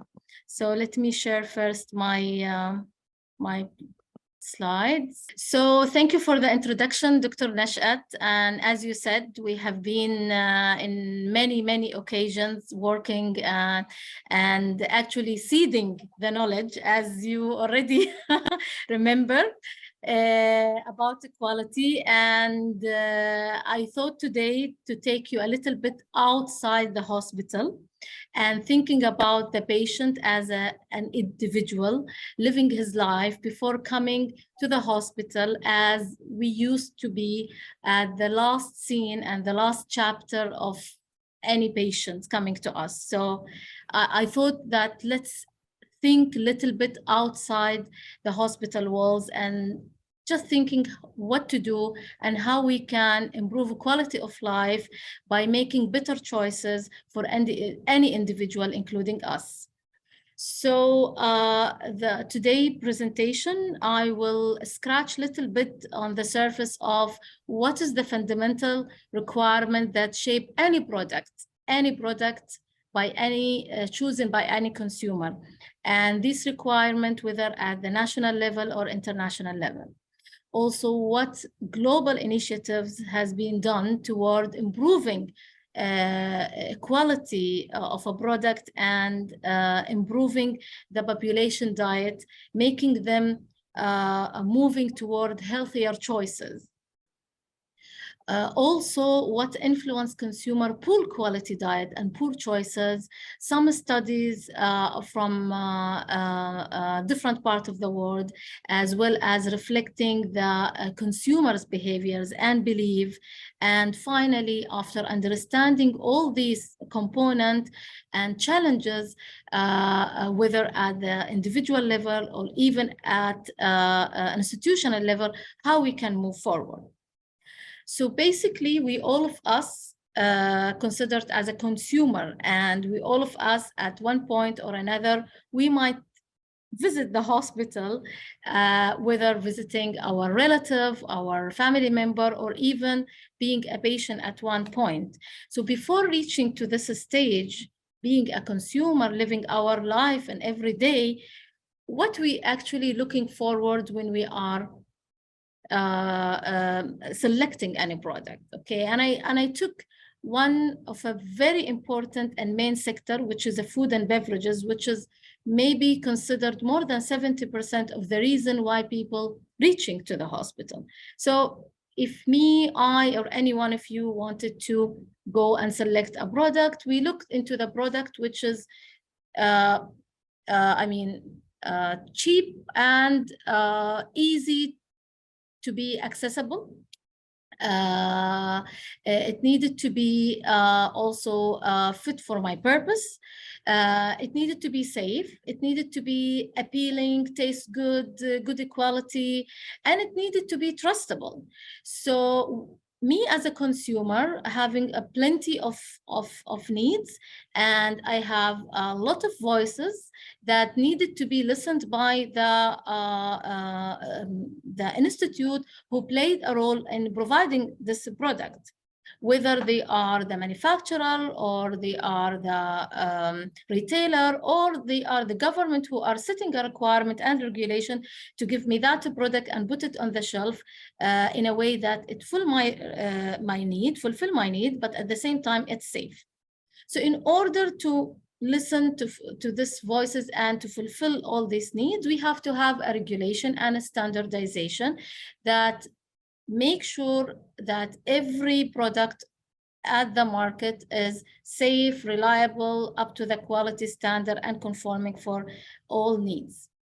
So I took an example from Saudi Arabia to make it easier to you to understand, despite the water is Jima, which is from UAE, but even the water, the brand UAE water and a product still can be sold in the market of Saudi Arabia. And this is the point that I wanted to bring you closer to what's happening at the regional and international level.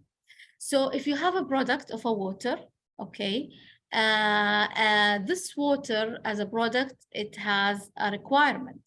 The requirement for the water itself, there is a requirement for the bottles material, which whether it's a recyclable type, plastic, glass, and so on.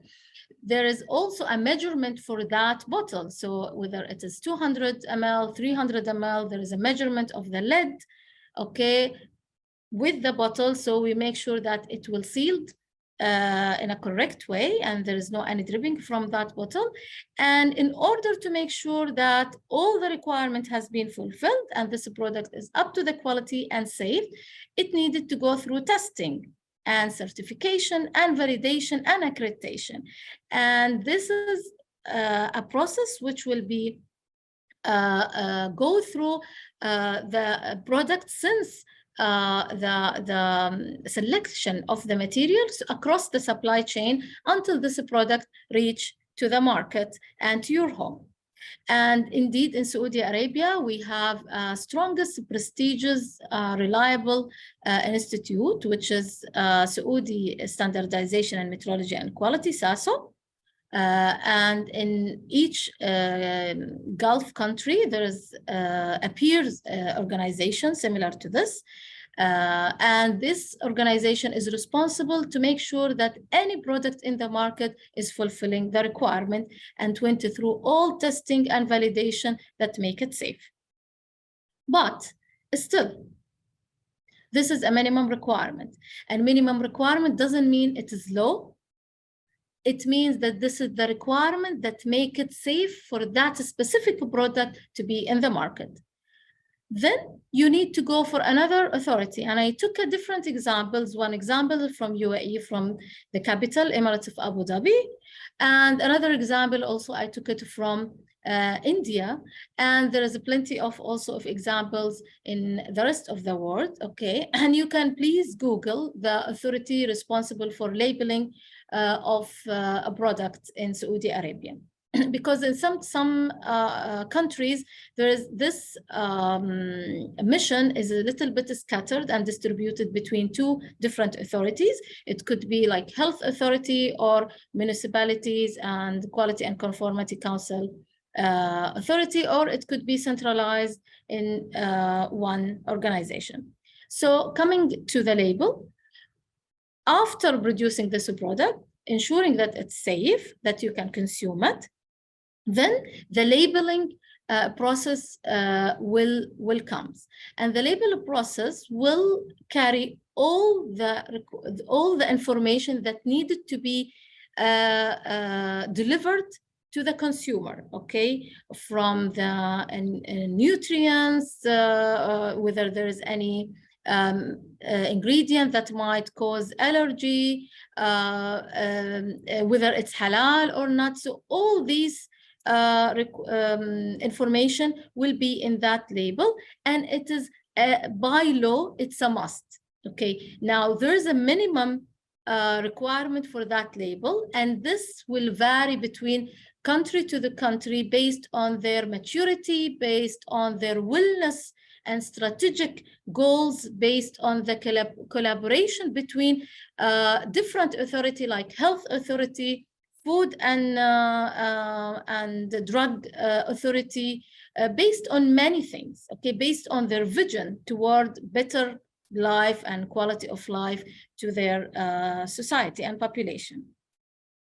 So at the end of the day, that all works at national and regional and international level is working toward making that product safe.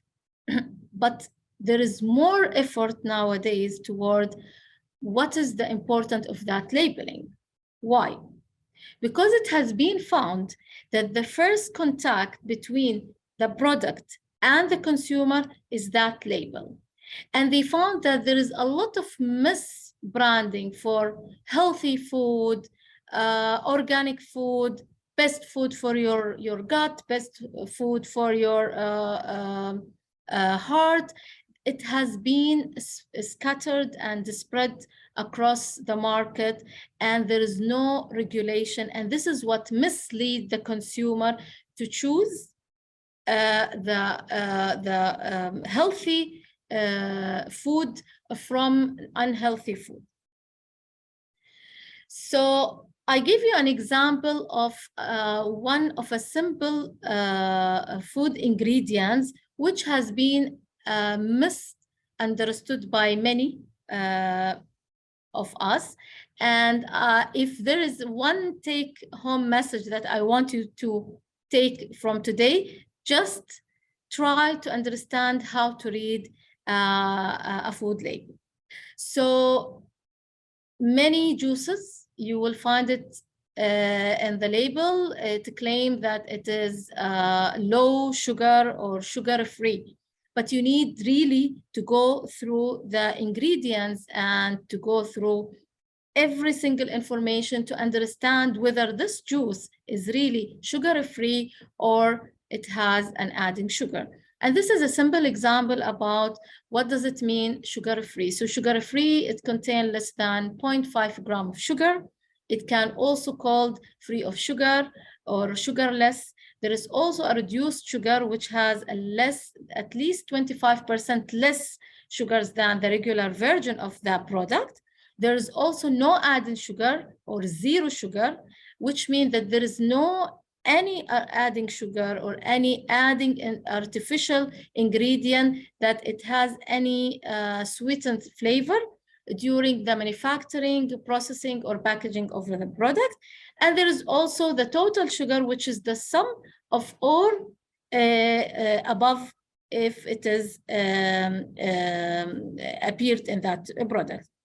And you can see the difference here between the juice at the left side, which is Al-Ain juice. There is no adding sugar, and you can see 0. And there is like another product, which is the ice cream, which has a total sugar, which means that you have to look into the other sub of other sugars to make sure that the total sugar that you are consuming is something that you are comfortable with. So just by understanding simple way of reading the label, let's go for some global initiatives toward improving population diet. So there is a study done in 2010 and published by American Public Health Association. This study is for 303 adults above 18 years of old, and they studied the impact of menu labeling in their consumer choices and intake. So not only the food choices, but the intake. And they divided the population of the study into 3 groups.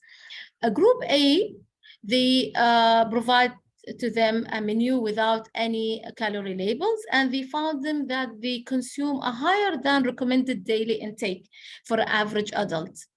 And then Group B, they provided them a calorie labels menu, and they found that they consume 14% fewer than the previous group.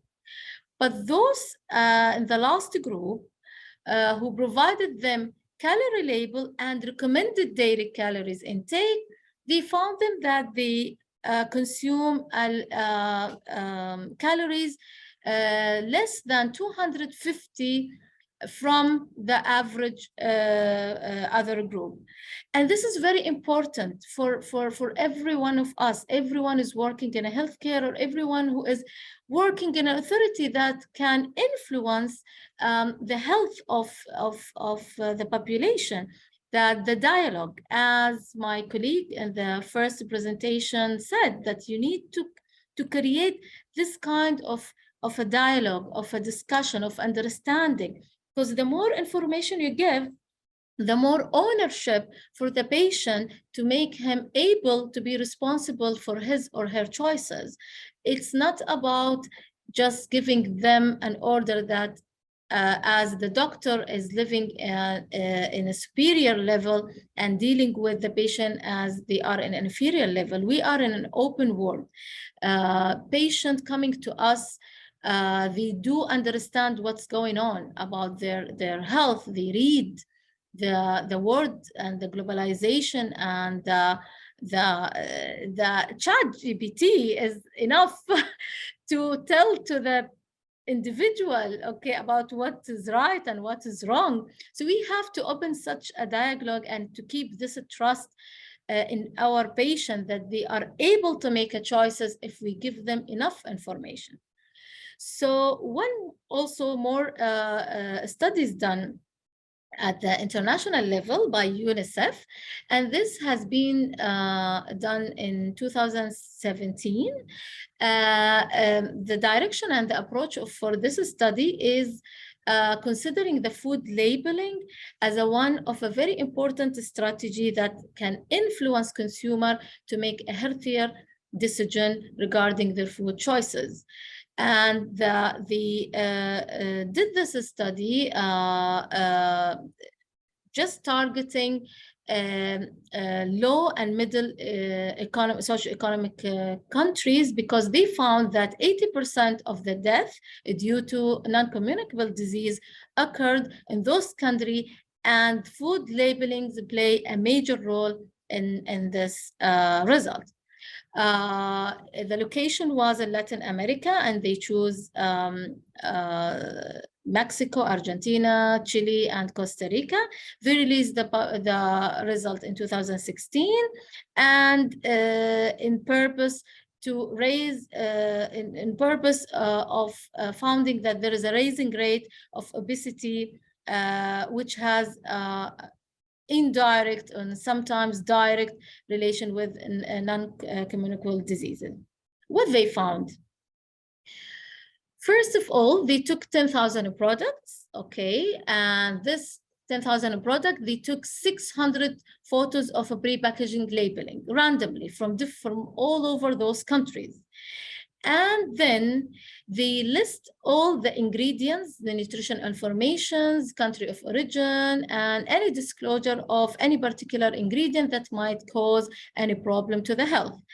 And they found across all countries, across all products, and across the population of this study, that a nutritional labeling system is proven to be very effective in improving consumer choices, but it needed to be simple, it needed to be consistent, it needed to be clear, colorful, easy to be understood by anyone, and it doesn't need to have a lot of numbers and math, and doesn't need to have a lot of complicated measurements and mathematics calculation that need a high level of mathematical skills for someone to read it. And it doesn't need someone to come and translate what is in that label. So if we could reach to that type of food labeling, we will improve the consumer choices about healthy food.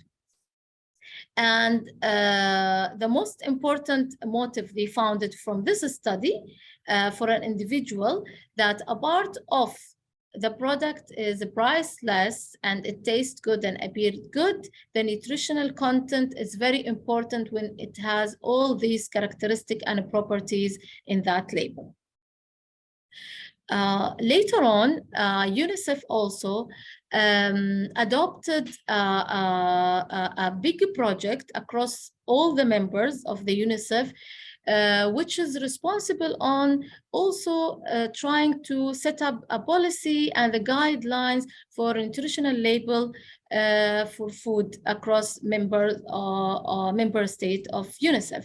And they came up with a front of package nutritional labeling called FABNEL, and it is a system that are presented in the front of the food package, and it needed to be as well simple to deliver the information about the food content, so to make better and healthy choices by individual. And after they finalized this policy, they came up with the different approaches, and even some countries they created their approaches according to the requirements set by UNICEF in this policy. One of this tool is the Nutri-Score, and I think if you just now try to remember what do you have in at your home, or when you go after this presentation to do some grocery and shopping, please have a look into those food labeling scores. So a Nutri-Score is one of the strongest and very famous tool. It is built into a positive points and negative point, starting from -15 to +40. So anything which carry unhealthy ingredients with increased sugar, saturated fat, high sodium content, it will take the positive point. And those will have less unhealthy ingredients with high percentage, okay, sorry, with less percentage, as well as ingredient which is full of whole grain, fruit, vegetables, more natural thing, it will go for the negative point. UK, United Kingdom, they came up with the label traffic, which is also similar idea, but it come into a 3-color traffic lights, orange, red, and green, and they give the orange for the salt. If it is in mid percentage, if it is in high percentage, it can go to red, similar to this example, as a sugar is in high percentage. And if it is less percentage of saturation of specific ingredients, it will take the green. So these are a couple of tools that it has been adopted, developed by some countries and adopted by many countries to identify the nutritional ingredients in specific product to help consumer to make better choices. And finally, the UNICEF translate this policy into technical guidance, in which at the end of the day will try to help the consumer to understand and improve the way of consumer reading those labels on the product, as well as to stimulate the manufacturer, the investor, the developer of those products to come up with better version of that product. And you can see also, like in many big brands, they started with like a product with the full of fat, high sugar, and then they come up with low fat, low sugar, zero sugar, organic from the same brand. So this policy is became like a motive across the markets of food and beverage, and it also initiate opportunity for investors to open the door for a healthier product that will support national and international agenda of healthy individual and wellness. And at the end of the day, with healthy choices, we will decrease the chances of increasing non-communicable diseases and NCDs, as well as this will definitely will have a positive impact on the government expenditure and the cost of healthcare across the globe. So what influence our food choices and intake rather than the label? There is also more beyond than this. There is also ads, okay? So food labeling, it can be extended to a different version of advertisement on food. And this is also another big challenge that it needed to be tackled by many governments and by many institutes, as it has been found that the influence of advertisement on a TV and on a street in a public area is huge, and it has a bigger impact on the healthy choices. And many activity has been done by an example of a Global Obesity Center Institute of Health Australia, just trying to look into different literatures and policies that could link the public advertisement to the non-communicable disease and increase morbidity and mortality, and also looking into if there's some government policies and regulation that can ban or can limit the amount of unhealthy advertisement to the public. And actually they found that most of those advertisements has been focusing and tackling to kids and youth. In Australia, they found 500-meter radius advertisement of unhealthy food away from primary school, similar into New Zealand, as well as in UK. So you can see, and you can just try to recap those advertisements on buses, on maybe tube station for those who visited some countries abroad, in taxi station. So you can see the huge effort coming from the food industry toward marketing their product. And I guess that we can use it to be in our side. So we should build a kind of collaboration with them, because their influences, their accessibility, their budget, their investment is high. So I guess if we look deeply into those studies and those results, we can take it to be with us instead of being against individual. Moreover, the effect of TV food advertisement, also a study done by American Psychology Association in 2009, and they found that automatic snacking has been triggered for the kids more than 45% because of sitting in front of TV, and they came across a unhealthy food advertisement. So in order to come up with solution, we have to understand the behavior.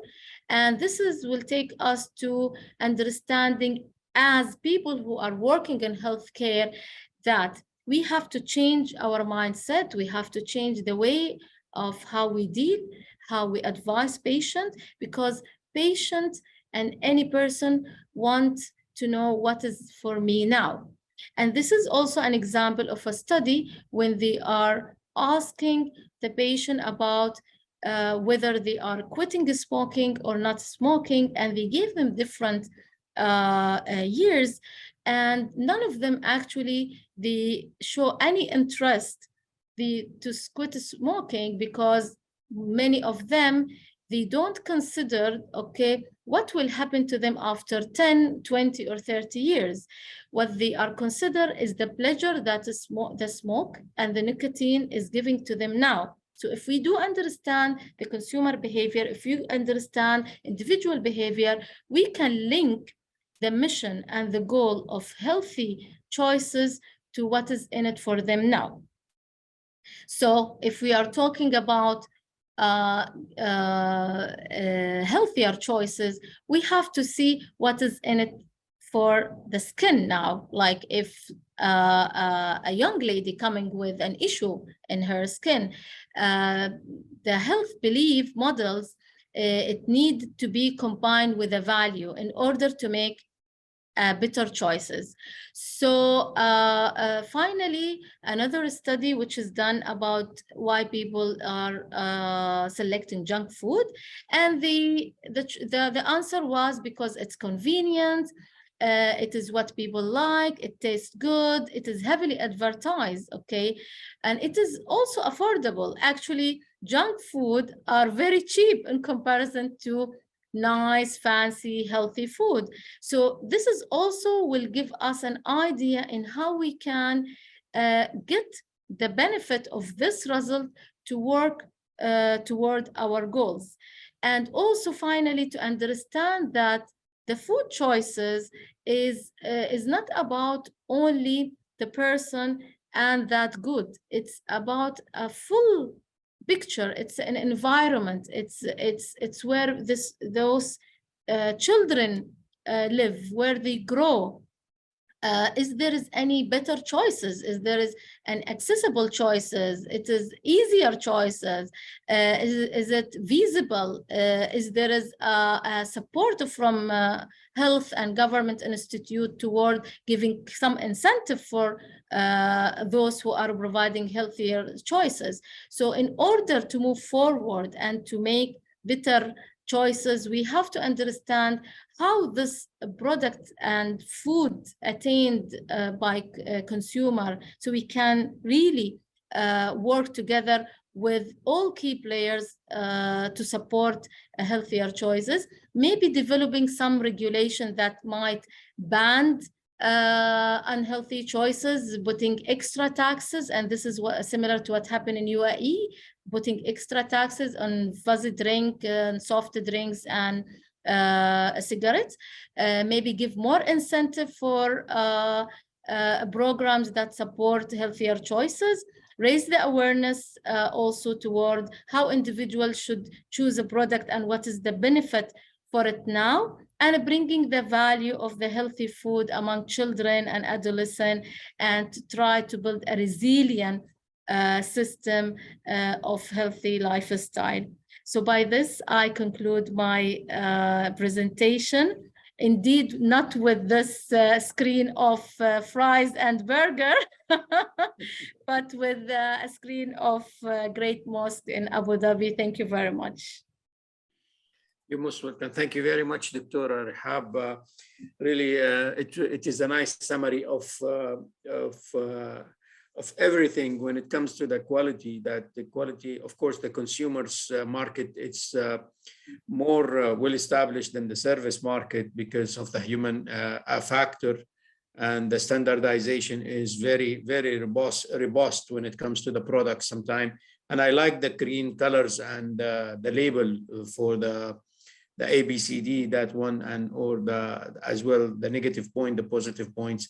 And it's about lifestyle. Now, you tackled on a point that obesity is one of the major challenge for the entire GCC, not only the Kingdom of Saudi Arabia, but it is all over the world, obesity. And if we cause root it will be basically to unhealthy choices of different types of food. Thank you very much. And if I may ask now to put all the speakers screen on the cameras, so we do have, if we have any questions here, I do have. Okay, many thanks coming from many different colleagues. So we can keep it in mute until we hear the question. And Doctora, you can stop sharing the screen. Yes, excellent. Fantastic. There was a question before, and I answered it, and it was about the risk management. It's, I don't want to, am I announcing your name correct, Marale or Marale? Marielle or Marale? Marale, correct. Yes, excellent. Yes. So the question was, what is the best tool for risk assessment in laboratory? Yeah, I saw your answer, Dr. Nafuri, and I think it was a very good and adequate answer. So there's no one perfect tool that fits the lab or any other department. So we do encourage you to use, there are some tools that we use for specific hazard identification. If you're doing like a registry of risks within the lab, so we encourage you to use the tool that Dr. Nafuri suggested, which is a risk registry, where you identify the list of your hazards, risks, and it's item by item, and then you kind of give them a scoring system from severity to likelihood and also detectability. What are the measures, the safeguards that you have in place to detect this kind of risk? And it can be some of the hazards that you identified. You might have safety by design, some of the engineering measures, so the risk is really low. So this is for the inventory. However, if you have a process and you want to look into the process in a proactive manner, we encourage you to use the failure mode effect analysis that was mentioned as well during one of the presentations, where you design the process from the beginning to the end. Let's say blood transfusion. So you start from the time you collect the blood unit from the donor till the time you administer the blood to the patient. And during that process, you conduct your failure mode effect analysis to see what are the steps that might fail, and accordingly how you will mitigate, and you redesign the process to see how your system became safer. So two approaches, either a risk registry where we go section by section and we look into the hazards in general related to the environment of care, related to the lab, or we go into the process that we identify. So that will be my recommendation. But it's important to use a consistent and to have some base. So it's not an assessment without having any tool. Thank you very much. And I do have a question now until we, I think, Dania, you can take the questions from the audience, and Dr. Aid as well is taken. But my question would be as well to Dr. Siba. Thank you very much. There was an example you presented about Six Sigma and about the failure mode effect analysis. And you highlighted that when people start a project, they think that if they finish the project is done. And from your experience, how many, and I know that you visited so many hospitals and so many institutions, and everybody is fearing from failing. And failure, I would say, as we discussed, you and I many times, that failure is the greatest opportunity to learn from it. Right? But always leadership asks the question, how long it will take for our hospital or our institution or our organization to achieve quality, realistically? How long it take us? And this is here my answer. Quality never finish. And this is my answer. Quality always, there is a new objective you have to reach, a new intervention you have to apply, and you have to test, and always what's suitable for your organization. Doesn't mean that it's something good in one place that is wrong. You have to adapt it to the resources, to the skills, what you have and what you want. And project never finish. You have to follow up the project, you have to follow up the data, and most probably maybe change the intervention you put because you want to continue to improve. And this is the idea of continuous improvement. And this is the idea of project not finished. And that's why the commitment of the staff, when they are in a team, they have to understand this. It's not the 3-4 months work. It's continuous work. They are part of the team to improve certain area and always connected to other areas. I hope I answered your question. Or so I want what would you advise inpatient leader if they want a quick leaps? They want a quick. Again. Okay. So what would be your advice to inpatient leaders who wants a quick leaps or a quick success? Of course, part of our work to have a quick success. Yes, so that you motivate even the leadership because they want to be committed to the quality. We have to have success story. We have to, but the success will go if you didn't continue to improve. The success will go, it will never stay.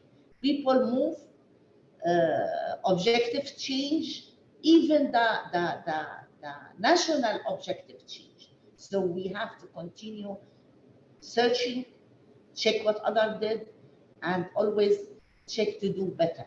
And this is the quality. The quality is not stop.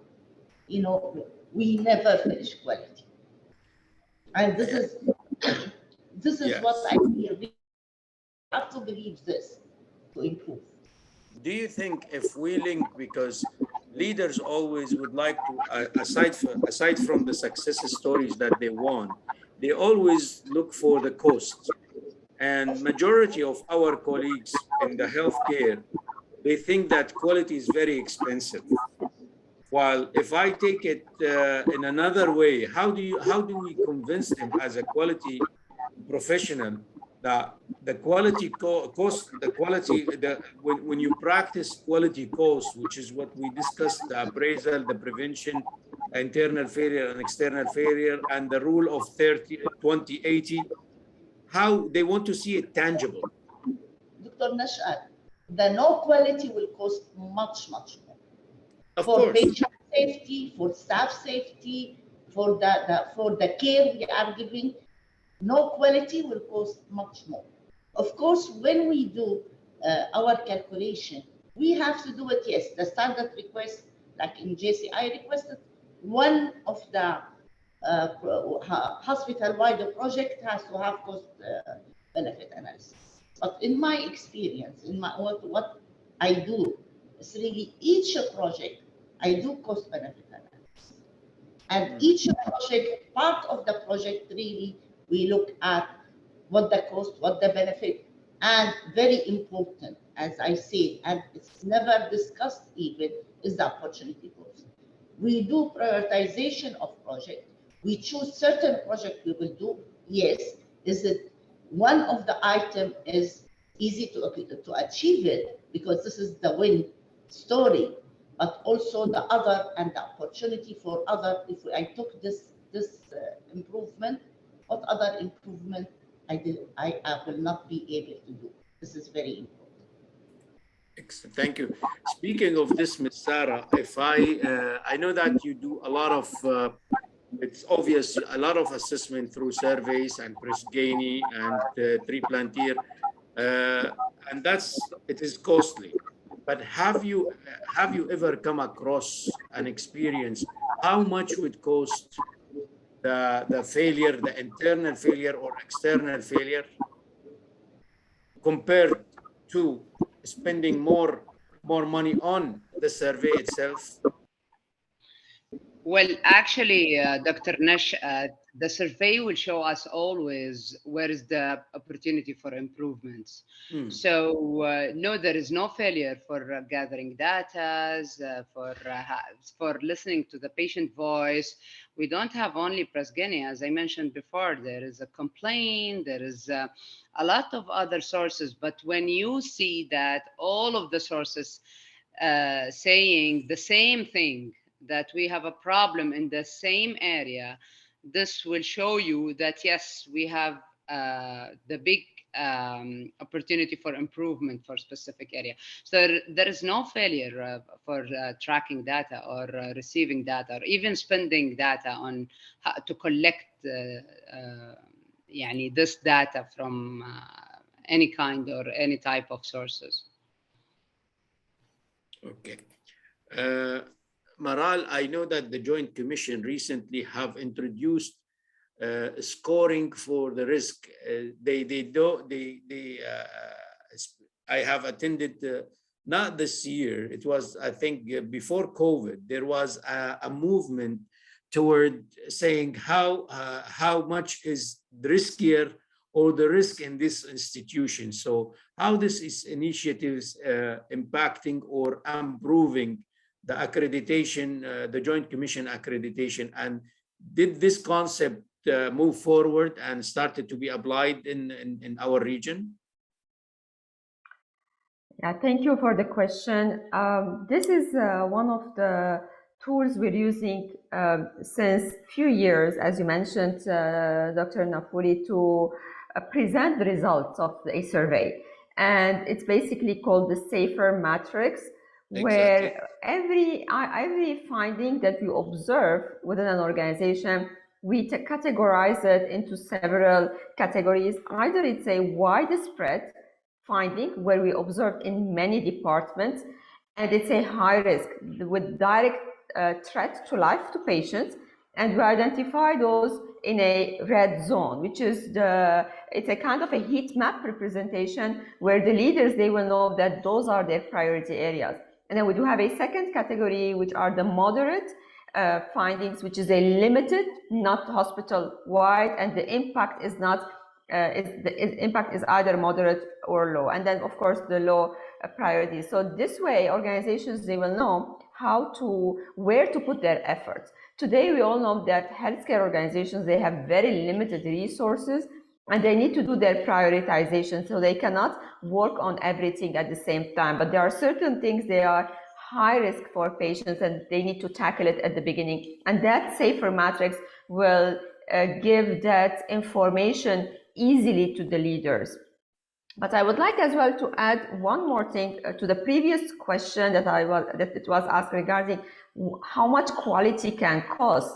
And just to add to Dr. Siba's answer, so I just imagine a patient fall. If we don't have adequate measures in place to prevent a patient fall, if we can imagine one patient fall of a patient that had a fracture and had a surgery and longer hospitalization, how much that can cost an institution.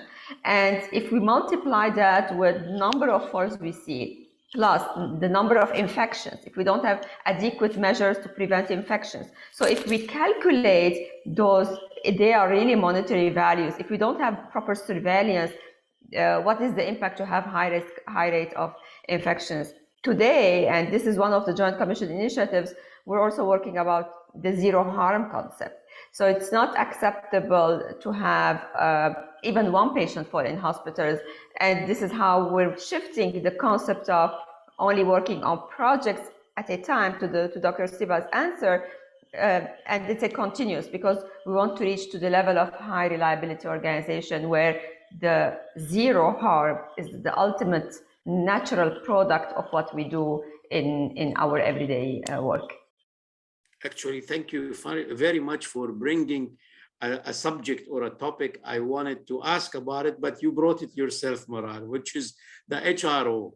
How far we are from really HRO concept when it comes to the accreditation in the GCC region. I know that since it is established by Dr. Michael Chazin and introduced it a few years back, but do you see it is coming solid and sounding so far in the region? I would really appreciate your feedback from the Joint Commission point of view. We do believe that things are improving. There was a recent study, not really recent study, a study published asking when is the safest time for a patient to receive care in a hospital. And it turned out it's during that 1 week of survey. So that's the safest time where everyone, they are on their toes and everyone, they are following policies, procedures, they are doing timeouts, proper patient identification. And after that, things are going back to the normal. So which means that, unfortunately, not only in GCC, globally, we see everyone prepare himself to that accreditation event or the accreditation show without really understanding how important it is to keep those standards in place. And here, when the HRO concept came, which is about high reliability, and this is the mindset shift where we start doing a assessment to look into organizations. It's like looking into the mirror. So where do they stand from that culture of safety, that culture of high reliability, and how they have to move forward? Of course, organizations, they will say, this is not our priority. We do have other priorities today. Zero harm is not achievable. We don't want to commit to something not achievable. And then the question that will change the game is that if zero harm is not achievable, so as hospital leaders, how much harm you accept? Do you accept one patient fall? Do you accept one patient to die from suicide? So do you accept, so what is the acceptable level of harm for a hospital leader or a hospital CEO? And that will really change the mindset of saying, we're not just doing the accreditation for the gold seal. We're doing it really to have a strong foundation. It's a long journey, Dr. Yes. We're seeing hospitals that are high performance and they are moving towards the concept of HRO. Thank you very much. It's well said. We do have a question from the audience to Dr. Rehab from Abdulaziz Sidqi. يقول السلام عليكم، ما قصرتكم، سؤال عام لو سمحتم، كيف نؤثر في توجيه اختيار المواطن للاستهلاك الصحي والسليم دون أن يتوه في هذه الغابة من البيانات والإعلانات التي يصعب عليه فيها الخيار؟ والله أنا أتفق معك يا عبد العزيز. والله طيب أجاوبه بالعربي ولا أجاوبه بالإنجليزي؟ لا جاوبي بالعربي لأنه الأخ كتب السؤال بالعربي. Sorry, طيب. I know that we أوكي. have English speakers but السؤال بالعربي. تفضل طيب دكتور. تمام. شكرا يا أخ عبد العزيز. يعني طبعا يعني السؤال هذا أصلا السؤال اللي يحير العلماء لكن هي نفس ما أنا ذكرت في آخر سلايد. الموضوع هو عبارة عن تعاون وتكاتف بين جميع أفراد المجتمع على مختلف خلينا نقول الليفلز المؤسسية. يعني نتكلم على المؤسسة الصغيرة اللي هي الأسرة، الفاميلي، عندنا بعدها المدرسة، بعدين عندنا المؤسسات الخدمية، بعدين عندنا المؤسسات التشريعية، بعدين المؤسسات الرقابية. يعني الموضوع مش عبارة عن شيء واحد. فنحن نتكلم الحين على أن العاملين في المجال الطبي أو الأطباء أو الناس المشرعين في المجال الطبي ما أصبحوا دورهم الوحيد اللي هم يقدرون إنهم يغيرون فكر المجتمع.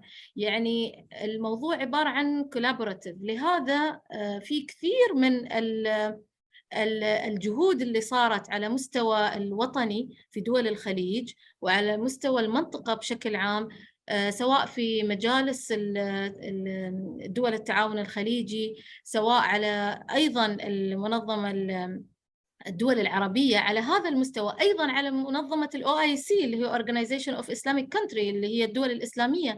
الكل قاعد يتجه إنه كيف نحن عندنا اقتصاد، أنا ما أقدر أني أحد من دخول وخروج البضائع، أنا لازم يكون عندي اقتصاد مفتوح، اقتصاد مرن، سياسات ومعايير فنية ما تحد من التبادل التجاري. So we have to build a system we remove technical barrier to trade. لازم هذا السيستم ينبني، بس في نفس الوقت أنا أتعامل مع ما هو التطلعات اللي على مستوى الوطني وعلى المستوى الإقليمي وعلى المستوى الدولي. وأيضا الفرد نفسه عليه دور. فبالتالي أن كل الأمور تشتغل مع بعض.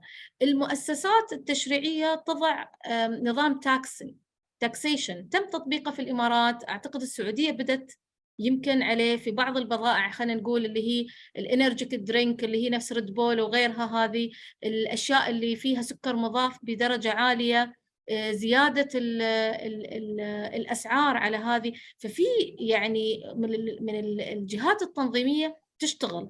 من الجهات اللي نتكلم التعليمية أيضا نتيجة الانفتاح، زين، ونتيجة يعني خلينا نقول إنه صار في زيادة الأوبيسيتي في الكوفيد، في اللوك داون أصبح في زيادة في الأوبيسيتي، لأن الأكسسبيليتي حق الأنهيلثي تشويسز is much easier. فهذه كلها أصبحت معطيات تم أخذ هذه الانفورميشن وهذه الداتا وتم رفعها من المؤسسات الوطنية والإقليمية على مستوى حتى الUN، وأصبحت تنزل من الUN على اليونيسف وعلى WHO، وأصبحت تغير من القوانين وتغير أيضا من اللوائح. وأصبح أيضا في بعض الدول يحطون بعض الريستريكشن على الدعايات اللي تصير في الأماكن الببليك، نفس السينما. أنت تروح السينما تاخذ أطفالك ويطلع لك دعاية بيبسي وتطلع لك دعاية شوكولات. ففي هاي الأمور كلها موجودة. بس أيضا المؤسسة الصغرى اللي هي الأم، نواة المجتمع، يجب أيضا إنها تشتغل على الموضوع. يعني يمكن أنا كان عندي اقتراح، بس أنا أحس إن لو كنت يعني بينفذ الناس يمكن تذبحني.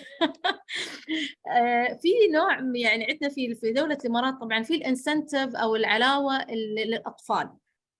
ففعليا العلاوة للأطفال يجب تربط بالهيلثي educational and awareness اللي يصير في المجتمع، لأني أنا في النهاية أنا ما قاعد أعطي العلاوة للأفراد عشان ينتهي فيها أن الأب والأم يعطوهم فاست فود ويصبح هو عضو مريض في المجتمع ويصبح عضو في النهاية غير فعال ويكلف الدولة.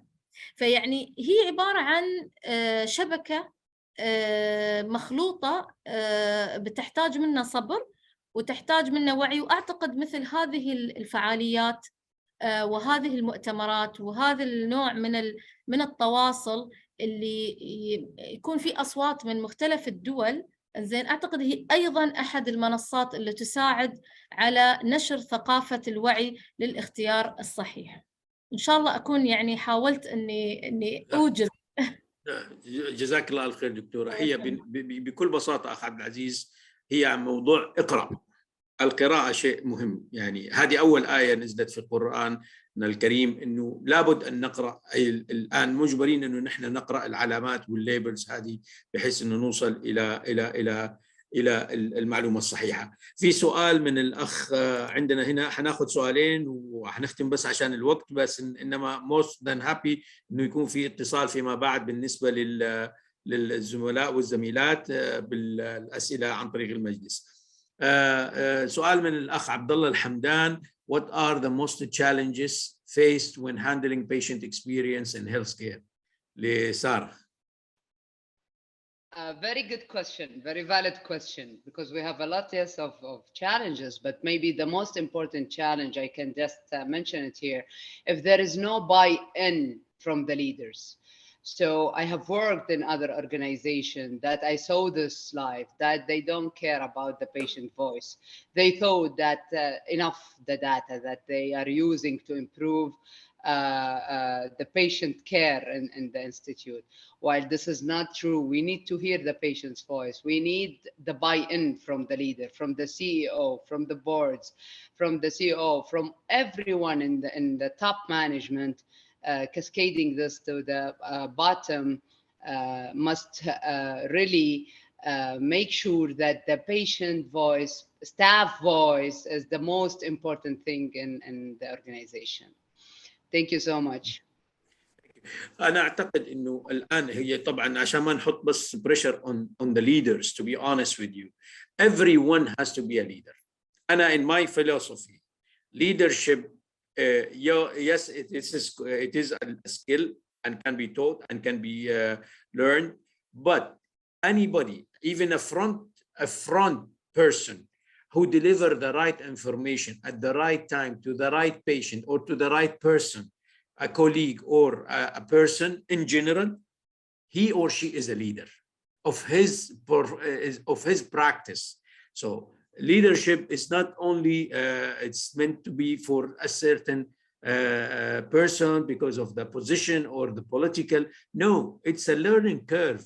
يعني سيدنا محمد صلى الله عليه وسلم اطلبوا العلم من المهد إلى اللحد. We always in a learning curve in order to yes, improve the practice, always improve the practice. So you can be leader if you, but the most important thing that you make sure that the information or the guidelines that you give is really, when it comes to the healthcare, because of the sensitivity, it should be based on evidence-based. That's very important.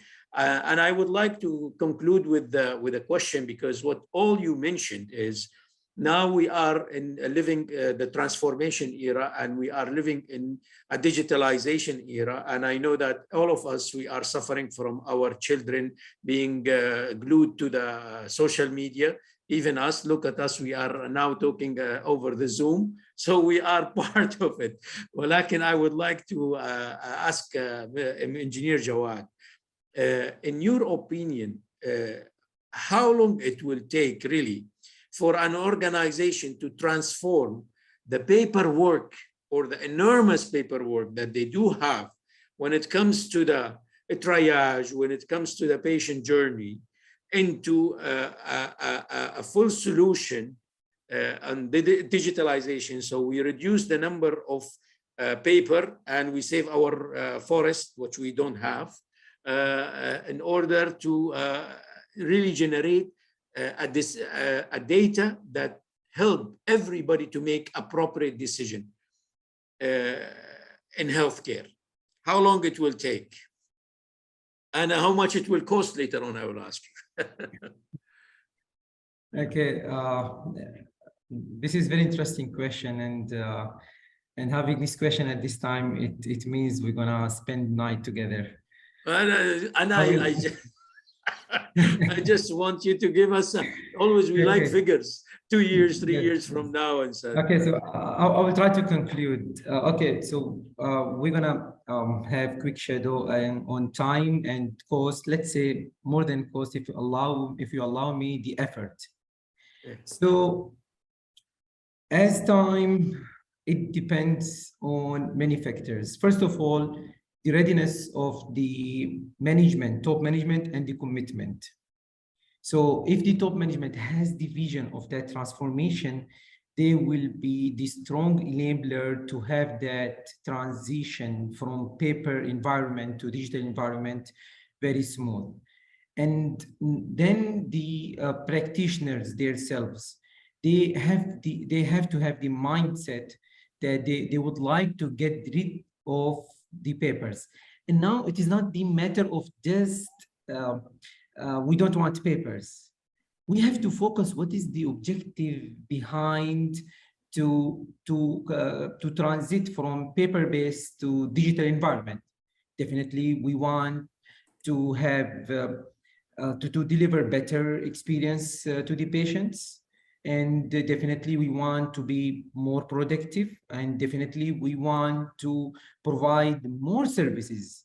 So if we focus on some objectives that sometimes differ from organization to organization, especially if we are talking about public sector, they could have different incentives and objectives to focus on population health. More than the private sector, they're more likely focus on the sustainability of their organization, definitely by considering to deliver quality type services. So now the time duration depends on the readiness of the human factor. That's very important to focus on, the top management and the practitioner themselves. And then we have to focus on so the first part, let's conclude it by saying the appetite, how much they are willing to really utilize that tools in order to achieve their objectives. And the second part is the alliances. The most important in this era, the alliances, the integrations. And here, I don't want to say just integration from technical perspective, that because it's gonna count on me because I'm coming from tech background, or as we are health tech company. But the alliances here is very important to, as we mentioned that in our slides or the presentation, how we can have the patient journey with the full transformation and better experience by having different type of integration or communication with the different stakeholders. So if we are able to have that kind of communication, we will be able to reduce type of papers. For example, if I'm as hospital integrated with the rehabilitation center, for example, in that case, I don't have to give that referral paper to the patient to go to that rehabilitation center, which is not part of my hospital, for example. So you could imagine the user experience benefit here. I mean, the patient experience. They don't have to get that paper and go to that rehabilitation center with the referral paper base. And more benefits will be once they will get that service. The feedback from the rehabilitation specialist will be recorded in the system, and the physician will be able to track for all activities. And imagine if we apply that for all type of services there, lab examinations, radiology services, medicines. So we will be able to get rid of the papers, but not just we don't want the papers, but we can have really much better patient experience and a lot of benefits. So the effort from all perspectives. Now, cost, as you mentioned, we have to first of all understand that transformation requires change in the mindset. So if you are talking about cost, earlier we used to calculate the cost with ROI, return of investment, with the capital cost mindset. But if you want to have really transformation, and we are talking about the communication between many different type of stakeholders, means integrations. So we have to change that mindset from capital cost to operational cost. So usually we are talking about cloud solutions, and here we mean that there could be monthly cost, operational cost, as well as we pay for the rents monthly for electricity, water, and we pay also salaries to our employees or staff as hospitals or medical centers. So we have to change that mindset if we are talking about calculation of cost. So we don't have to calculate the cost with the concept of return of investment in 5 years. We have to think about what in it that cost as operational cost, monthly base or quarter base, with the productivity increase and capacity of delivering that all services for big population as number of patients. So here the calculation of cost base is completely different. Once we convert from capital cost to operational cost, we will be able to think about that cost. It is not like burden on the organization. It is about to have the cost like we pay on quality matters and quality services and quality health practitioners. So I cannot give a direct figure, but I can just give an idea overall how we can calculate that cost. Thank you very much. You mentioned during your presentation very simple, very interesting concept, which is re-engineering the processes itself. This is here the processes which written on the paper. When it is transformed into digitalization, then the leaders will see really the real impact on the cost and how quality will be converted from a cost center to a profit center. Once the real data is there, real quality on the ground, patient experience have been tangible and showing a good outcome, when the accreditation and zero harm is becoming a culture that everybody is contributing to it. So the cost here of labor will be not big variation, but it will be based on performance. So all these ingredients of a good successful recipe, and that basically when we comes to what I could learn from Dr. Rehab presentation is the collaboration between different stakeholders that will bring together everybody doing their role. The family is doing their role, the school is doing their role, the regulator doing their role, the community itself is doing, then we do have an integrated solution, and then will be a quality will be what a way of life, and it's becoming a culture. And everybody will be happy from it. Not only just as, which is, I would love to see that the concept or the statement eradicated, that when there is an accreditation, only that time the patient will receive a good service. No, we want the patient to receive service every day, every time. They are even sometimes beyond the boundaries of the healthcare facilities to the community. With this, I would like to conclude. There are so many. I would like to thank you all, simply because I'm receiving so many comments from the audience about your presentation and how they were engaged and they were happy about it. On behalf of all those all those audience who mentioned this, سواء الأخ عبد الله الحمدان, سواء الأخت هبة حسن, سواء الأخ عبد العزيز صدقي, who really, among others, mentioned that would like to thank you for your presentation, for your time and effort. And on behalf of my colleagues in the Saudi Quality Council and the Health Interest Group, I would like you, colleague, to thank you very much. And we keep this ongoing in the future. We have the regulator, we have the expert, we have the practitioner, we do have an HIS, and we do have you, all of you, as a passionate quality professional. Thank you very much again. And I would like to take picture of all of you like this. Usually I like to take picture when there is the audience, but now we don't have an audience. We will take picture for you and we will put it for the audience later on. Huh? Everybody, Sara, camera. You are not on the camera, but if you want, I can do it like this. Okay. Now you are on the camera. Excellent. Cheers. Mr. Abdullah Turkustani is our executive officer as well. She joined us, and thank you very much. Here we have another one. Thank you. And I would like, for sure, we'll see each other in an upcoming event.